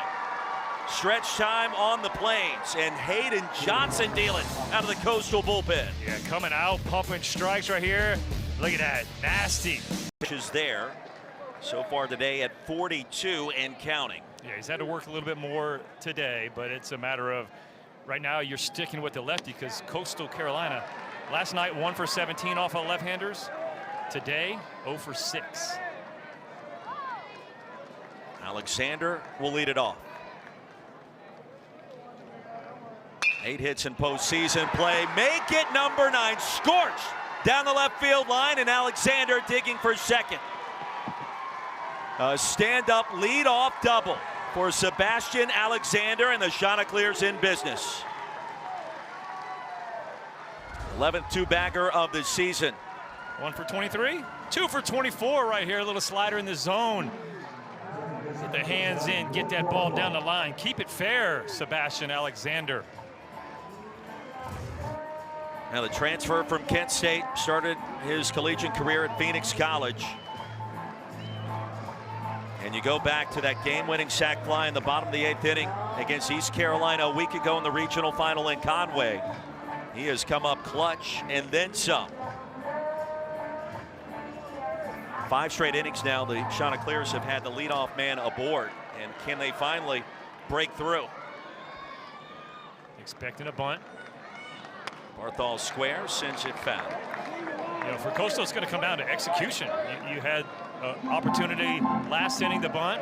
I think it was Marengo didn't get the job done. Now you got another opportunity, move a runner over, get a guy to third base with less than 2 outs, and that way you don't have to get a hit to score a runner. You mentioned it during one of the breaks, maybe on air. For the last 5 innings, it feels like this has been a one pitch, one swing kind of game where everything will change. Here in Auburn, back to Fisher in time, and a sac bunt. 1-3 puts the tying run 90 feet away. Well, Roy, to me it goes back to like about the 6th inning, 7th inning last night, and then all the way through these 7 innings. Nice job out here finally executing a bunt. Fisher does a better job than the first one he did, fielding it, gets that out, but still, we have been one swing in the bat could tie the game, this whole game, and then the last 3 innings last night. Talking about intense baseball. And Blake Barthol quietly getting the job done. It was loud late last night in that Game 1 victory. This defense at second base. And now it's Walker Mitchell. The epic at-bat is last time up, seeing 11 pitches. And to no one's surprise, he fouls away the first offering from Fisher here. And Auburn brought the infield in right as Cade Fisher got into his motion. The infield sprints in. Outstanding speed at third base for Alexander. Dynamic athlete. Infield is way in. A swing and a miss by Mitchell. You know, I wonder if he's going to go in contact. It's a situation with as much speed as he has at third base. Maybe you want to see him go in contact, put a little pressure. Because usually you got to wait, especially contact, see it past the pitcher. But with that kind of speed, I'd expect him to go the moment the ball's hit. Mitchell's 1 for 3. Lined into left field, and we are tied. Alexander storms home. And a fist pump from Walker Mitchell, a clutch AB late.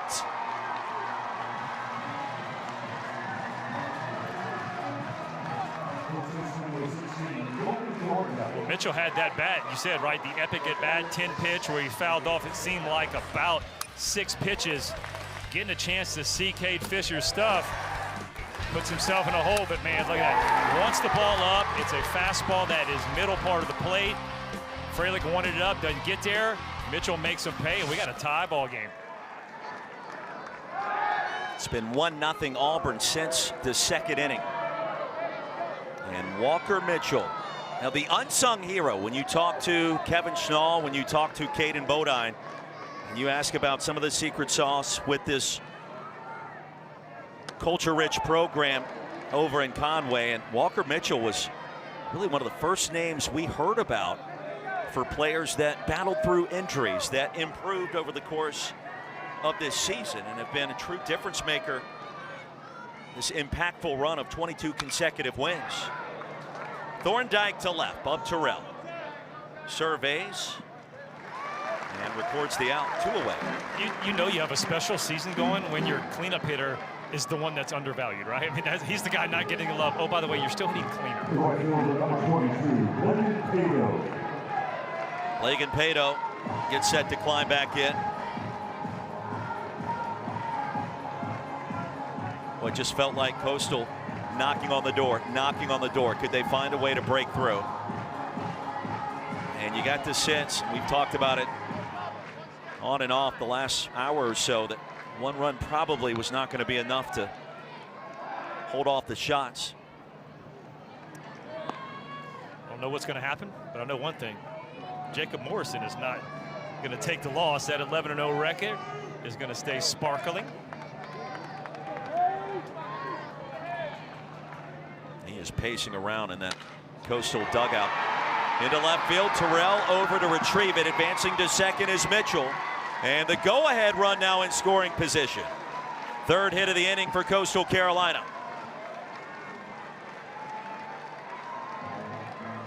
And so now the second time through the order for Cade Fisher, and advantage Chanticleer's, Lance. Yeah, he's missing spots. I mean, this is middle, and you're not, no one's good enough to pitch in the middle part of the plate. So especially the stuff right here, 85 to 90 with the fastball, little breaking ball, you got to get to the corners. And we saw it with the 0-2 pitch to Mitchell, didn't get to the spot right there, same type of thing.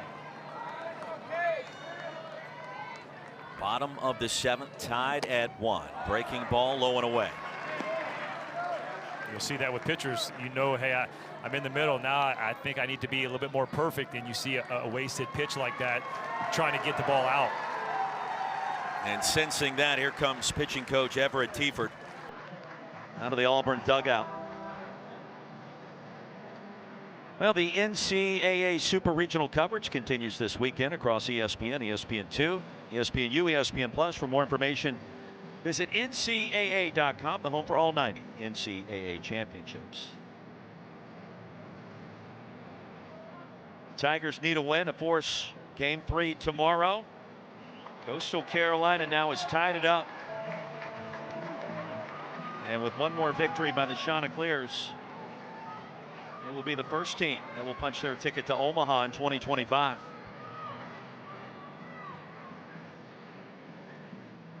Four of the 8 Super Regionals got underway yesterday.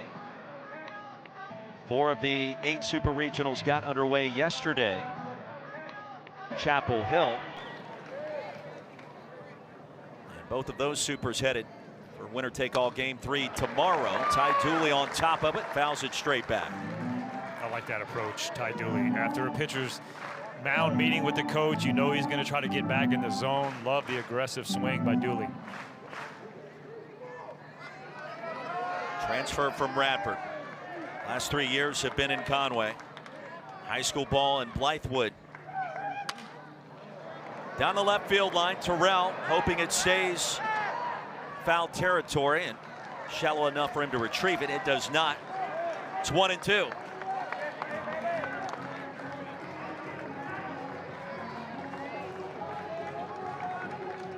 Tigers will have 5, 6, and 7 due up in the top of the 8th inning.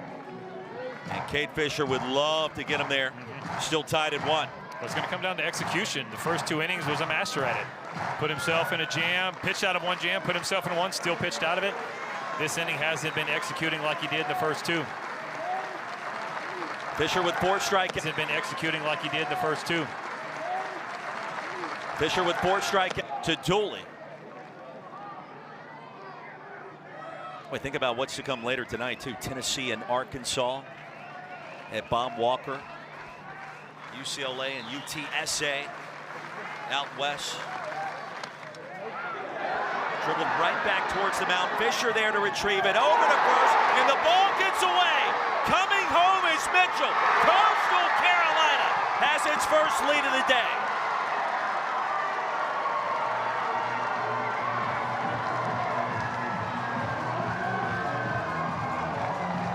Oh, if you're Cade Fisher, you would love to have that one back.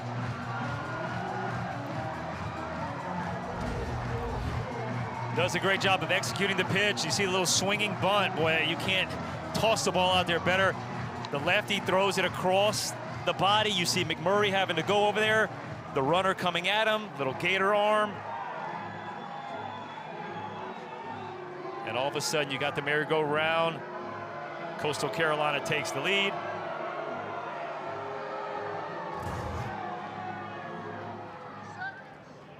Auburn has challenged the call of no runners laying going to first base.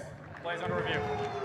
To extend the inning again, you got another guy in scoring position at third base. So if you're Auburn, I mean, this has to be an out, right? You've got to be able to do everything you can to get an out. We're going to see a new pitcher as pitching coach Everett Tiefert has taken the walk out to the mound. Now momentum has swung full circle in this one. A run for Auburn in the top of the second. 2 now for the E3. It's unearned. Make it 2-1 Chanticleers, and Tilley with a fastball up and away as Cade Fisher's day comes to a close. Leadoff double off the bat of Sebastian Alexander. He'll come home on the single by Mitchell. That tied it up. And then the bang-bang play at first base moments ago. 2 out of the zone to Ty Barango.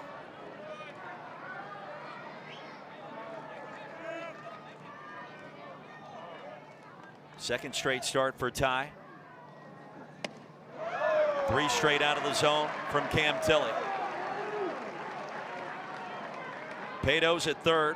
Ty Dooley at first base. 2 away.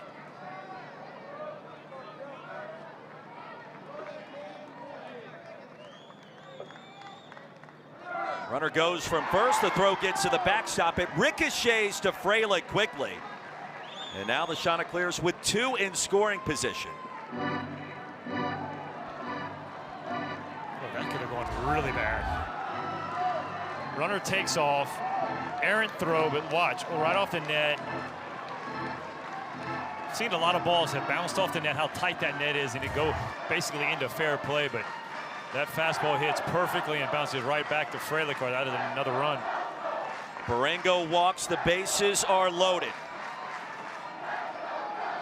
And the Chanticleer faithful starting to make a little bit of noise behind first base. Sykes is 1 for 3, and here comes Everett Tiefert again out of the AU dugout. And the call to the bullpen will be made, and the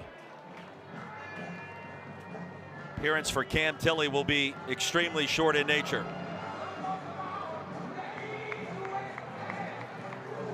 Pitching change for the Tigers. We step aside.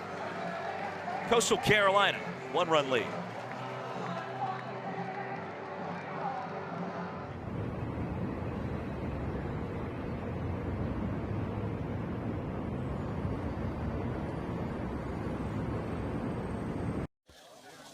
Chemistry cannot be ignored. Same goes for a Hormel pepperoni craving. Dude. Never too greasy, never too spicy, always delicious. Hormel pepperoni, boldly irresistible. Taking a little brain vacay to Japan? It's the dream. Why don't you stop dreaming and go? My budget's more instant ramen than sashimi these days. Use Priceline. They've got millions of hotel and flight deals on the menu. Have you tried the 60% off? It's super fresh. Japan, here I come. Arigato.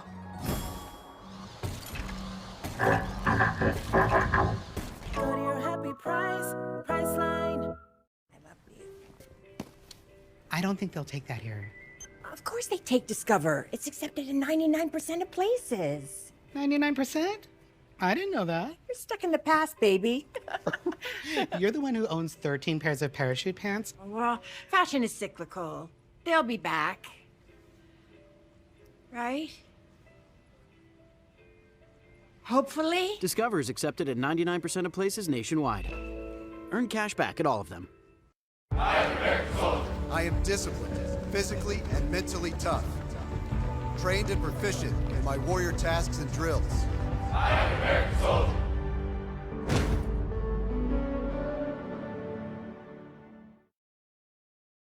Mobile, Alabama, making his 17th appearance of the campaign. Strike thrower, only 5 walks in his 27 innings. Velocity is going to be up to the 94 range, and you're talking about a guy that will mix in the pitches. A lot of cutters, a lot of sliders, change-ups as well. Peripheral numbers are outstanding. Now, this 7th inning has been wild, and in favor of Coastal Carolina, the leadoff double ripped off the bat of Alexander got the party started before Walker Mitchell brought him home on a shot to left field. That made it 1-1, and then the play moments ago off the bat of Ty Dooley at first base, the E3 put Coastal in front for the first time. And now the bases are loaded. As a pitcher, in a moment like this, you're out of the bullpen and you understand you got to keep Coastal Carolina exactly where they are. He doesn't walk a lot of batters. What is the mentality? Well, the biggest thing is, yes, you got to be in the strike zone, but it's got to be the all-speed types of pitches, because you're going to have very aggressive hitters. Hitters are taught with runners in scoring position to be aggressive, hunt the fastball, so you got to be able to land the off-speed pitches. Boy, I love these moments. Love them. Wells Sykes, the batter, the senior.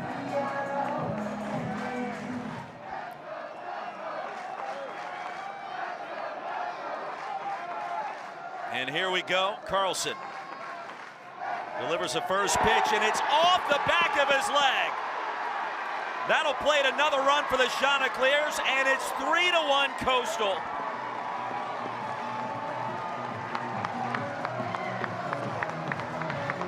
Roy, it was breaking ball. Not where you want to. A little backup slider goes off the back leg. The nation's leading team getting hit by pitches. They strike again.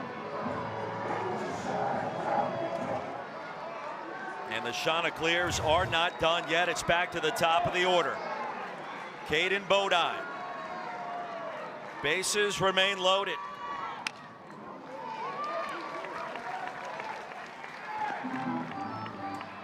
Now, if you're Kevin Schnall, you start to think about how this game could end. A 2-run lead, still batting.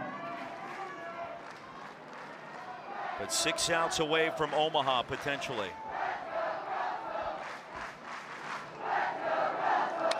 Bodine lifted to center. Bristol Carter. Side retired. But the damage is done on a pair of unearned runs. Coastal Carolina grabs the lead for the first time. 5, 6, and 7 for the Tigers. The second team all-time out of that league to do so. Louisiana did it almost 25 years ago. Remember, Coastal Carolina in a different conference when it advanced and won the national title in 2016. 1-2 to Steele. And slicing down the right field line, that'll reach the netting.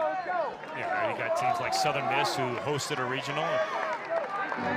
And so it makes it where you have a couple ball clubs, right? Troy there, you mentioned Louisiana.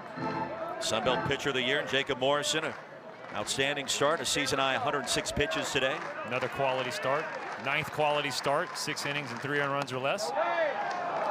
Good take by Steele. If you're Auburn, you're only down 2. You got 6 outs left. The mentality at the plate, what should it be? It's just base runners. Anything you can do to get on base. A lot what we keep talking about Coastal Carolina. Not giving in. Shift implored for Steele, swing and a miss, and he strikes out. Hayden Johnson, a tip of the cap, out number 1 in the 8th. You're thinking choking up, putting balls in play, just nasty back foot slider right there from Johnson. Guy's been filling up the zone, has come in and absolutely shut down this Auburn lineup.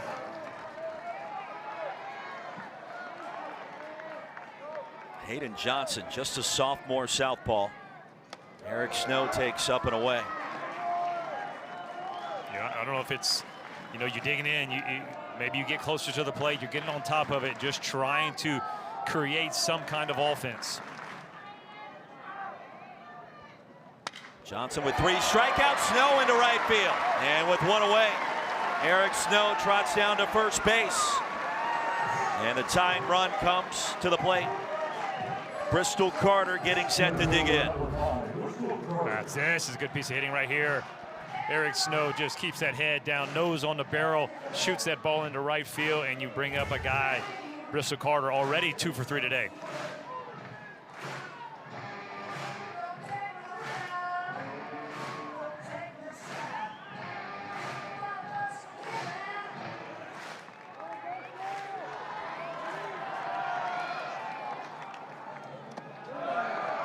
Pitch in the dirt, good block by Bodine.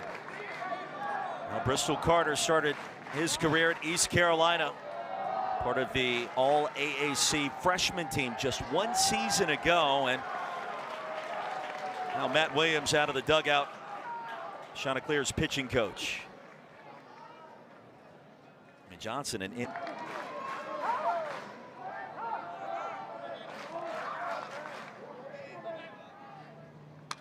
football player in high school at Northwest Guilford. Played for 4 seasons. That grit, that toughness has proved him well in baseball at the next level. And a deep breath. You can feel the magnitude of every swing, every pitch. Game 2 of this Auburn Super Regional.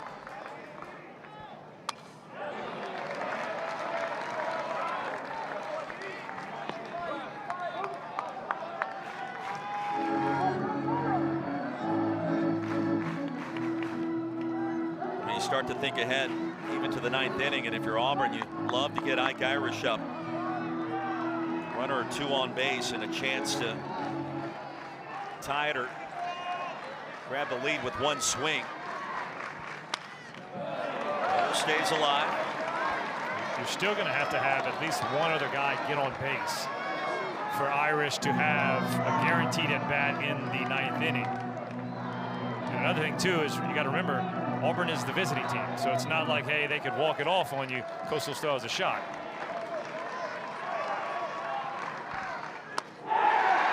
Breaking ball got him swinging. The strikeout for Johnson is 4th out of the Coastal bullpen. Nice job. The slider, the backup. If you see guys going out and chasing, watch the Coastal fans knowing how important every out is.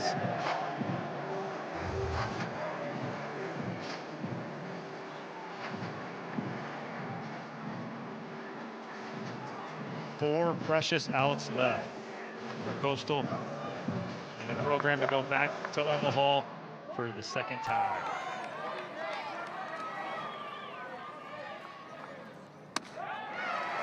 Freilich takes a first pitch strike at 93. 4 home runs for the freshman catcher. Auburn, its only run of the game coming way back in the 2nd inning after a 7-6 loss early this morning at around 2 a.m. Eastern. Breaking ball inside. And you and I wondered how both teams would respond. Not a lot of rest.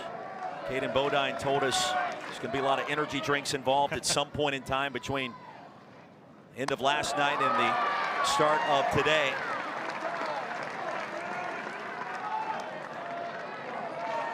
And Ike Irish just wants one more chance, one more at-bat.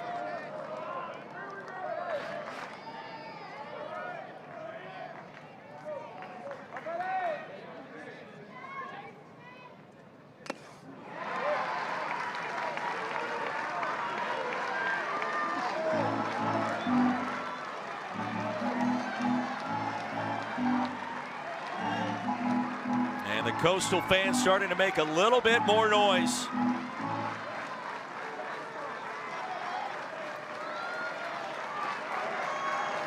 Hayden Johnson.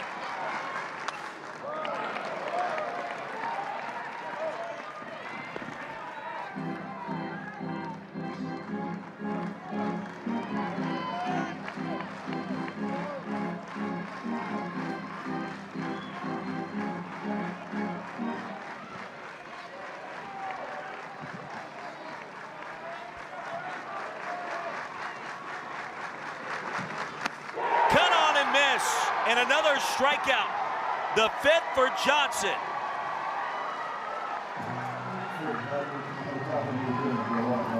Chanticleers will look to add an insurance run or two. And Lance Hitt has gotten awfully quiet on the Plains. Yeah, it really has, and that's a lot of credit to Coastal Carolina. Just stuck with it. I mean, a 1-0 ball game. Morrison didn't give in, continued to make his pitches, and all of a sudden an offense found their rhythm, scored, put up a 3 spot. Alexander, a shot towards left field. Terrell retreating off the wall. He'll catch it cleanly off the carom, and the throw comes in towards second. Leadoff doubles for Sebastian Alexander in back-to-back innings. They're going to make you throw strikes. So you're going to come out of the bullpen, got to be able to pound the strike zone. He's got 7 walks in his 19th inning, so he does a good job of throwing strikes. But it's a whole new ball game when it comes into super regionals late in the game. You take a look at what Blake Barthol has done offensively in postseason play. 6 hits going back to the Conway Regional last weekend. 2 for 5 last night, but the real story, the job he did at second base. The end of game 1, responsible for initiating consecutive 4-6 double plays, demonstrating outstanding athleticism, diving to his right, doubling off 2 Auburn runners in the 9th and 10th innings yesterday. Charged to deep center field here. It'll be tracked down by Carter near the track for the first out. Alexander tag and get to third base. This ball was scorched right here. Barthol shoots it out there, and you see it. Carter gets it in quick because he knows how much speed Alexander is. We've seen a couple guys try to tag from second base, but does a nice job of getting in. Fabian catches it, gets back to the infield. Auburn bringing the infield in right here. No one can't give up another run. And it was Walker Mitchell that brought home Sebastian Alexander. First run of the afternoon for Coastal Carolina 1 inning ago.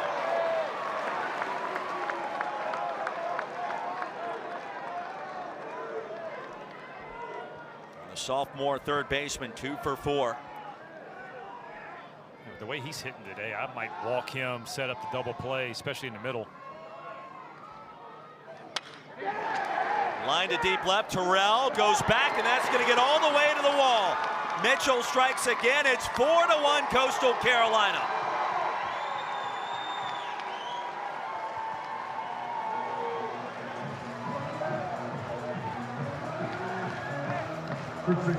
Yeah, the way he's swinging the bat. First one was a line out, so he was 2 for 4. But it's been barrels. He had 1 bat at bat, but boy, it's been 4 barrels after that. Coastal Carolina picks up another one. Huge insurance run. He had 3 hits in the NCAA tournament before today. He's got 3 here in game 2. Thorndike, strike 1. Unsung hero, not today.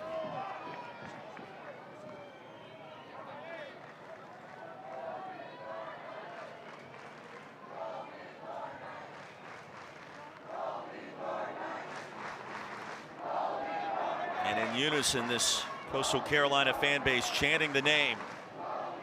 Colby Thorndike. Serve foul, 0-2.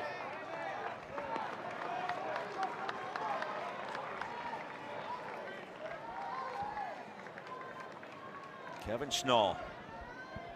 There's a certain toughness about him that's inherent You feel it watching his press conferences.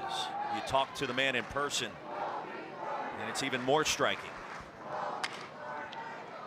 Off the mound, and Fabian steps on the bag to get the lead runner. They'll turn 2. Side retired, and for the Auburn Tigers, 9-1-2 due up first, trailing by 3 this season on the line. They've been untouchable since April 22nd, and it's Hayden Johnson who remains on the mound to face 9-1-2, and it'll be Eric Guevara, the pinch hitter. Tweaked his knee a week ago in the Auburn Regional, his first at-bat in the Supers.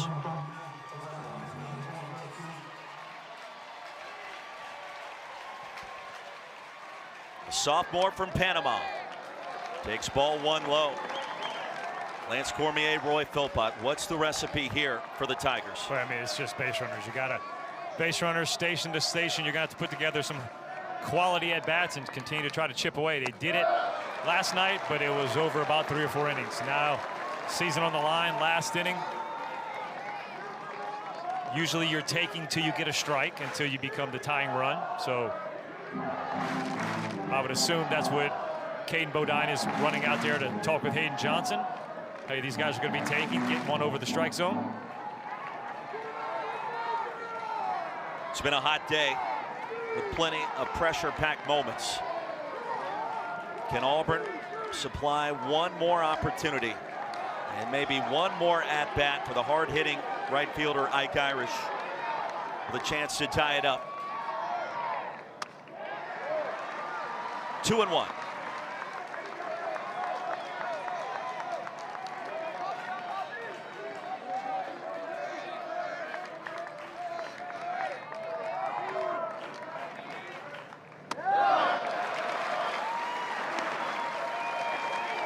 Ball 3 to Guevara.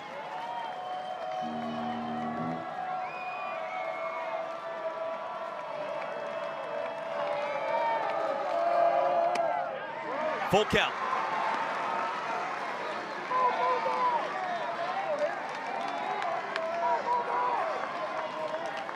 It's back to the top of the order, and Chris Rembert, who's in the on-deck circle.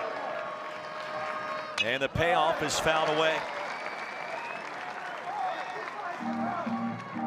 Now, Guevara has spent plenty of time in the Auburn infield this year. Mentioned the tweak of the knee. We were told he could be utilized in this capacity as a pinch hitter if needed this weekend, and he is definitely needed now. 3-2 from Johnson. Guevara into right field for a base hit. Leadoff man aboard for the Tigers.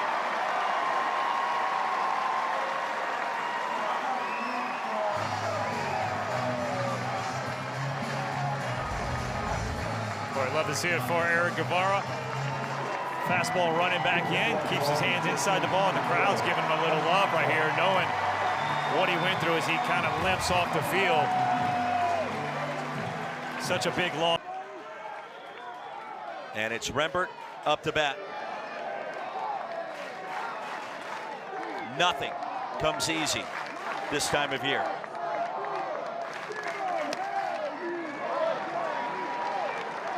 Rembert's 0 for 3. Drew a walk in the 5th inning.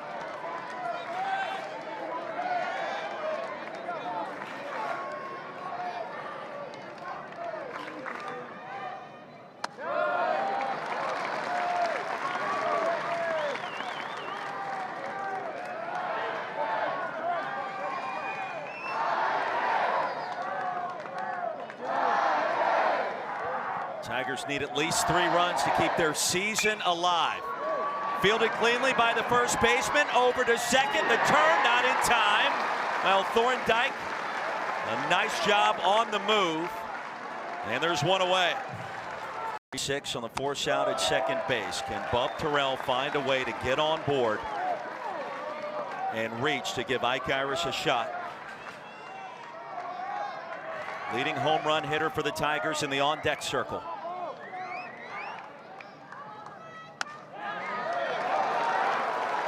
Good take by Terrell.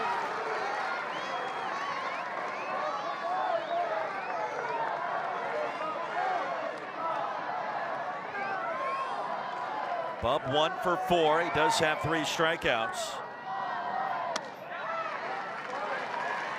2-1.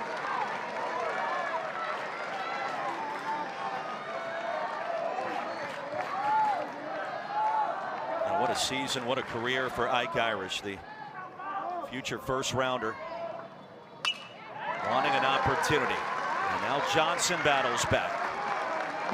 You know, on deck, man, the mindset's like, come on, anything you can get on, just give me the shot. Give me a shot to be the tying run. You obviously don't know what's going to happen, but boy, you want to see him get an opportunity to possibly tie the ball game up. This crowd would go crazy if Bub Terrell gets on. Terrell popped up to shallow right.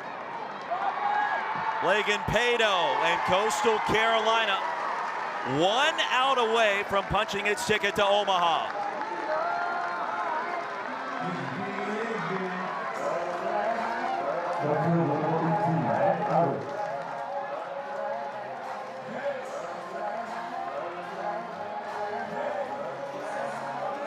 Ike Irish climbs in the batter's box, perhaps for the final time in an Auburn uniform.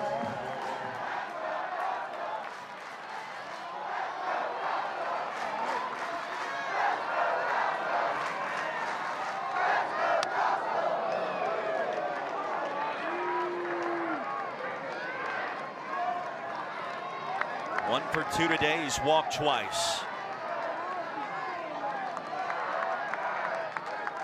His first baseman and teammate Cooper McMurray in the on-deck circle. He's got plenty of pop as well. Ball and a strike to Irish, with Rembert still at first.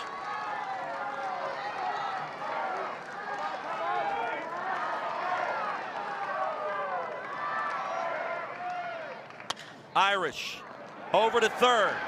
Mitchell to first, and that'll do it. Coastal Carolina punches its ticket back to Omaha.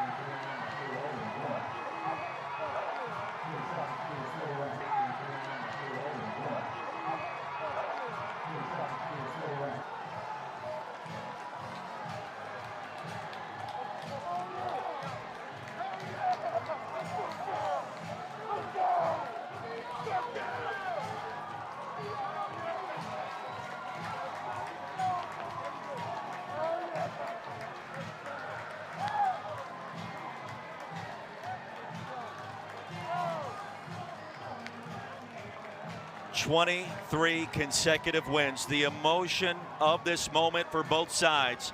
And for head coach Kevin Schnall, an incredible job in his first season, building on the legacy of Gary Gilmore, the Hall of Famer.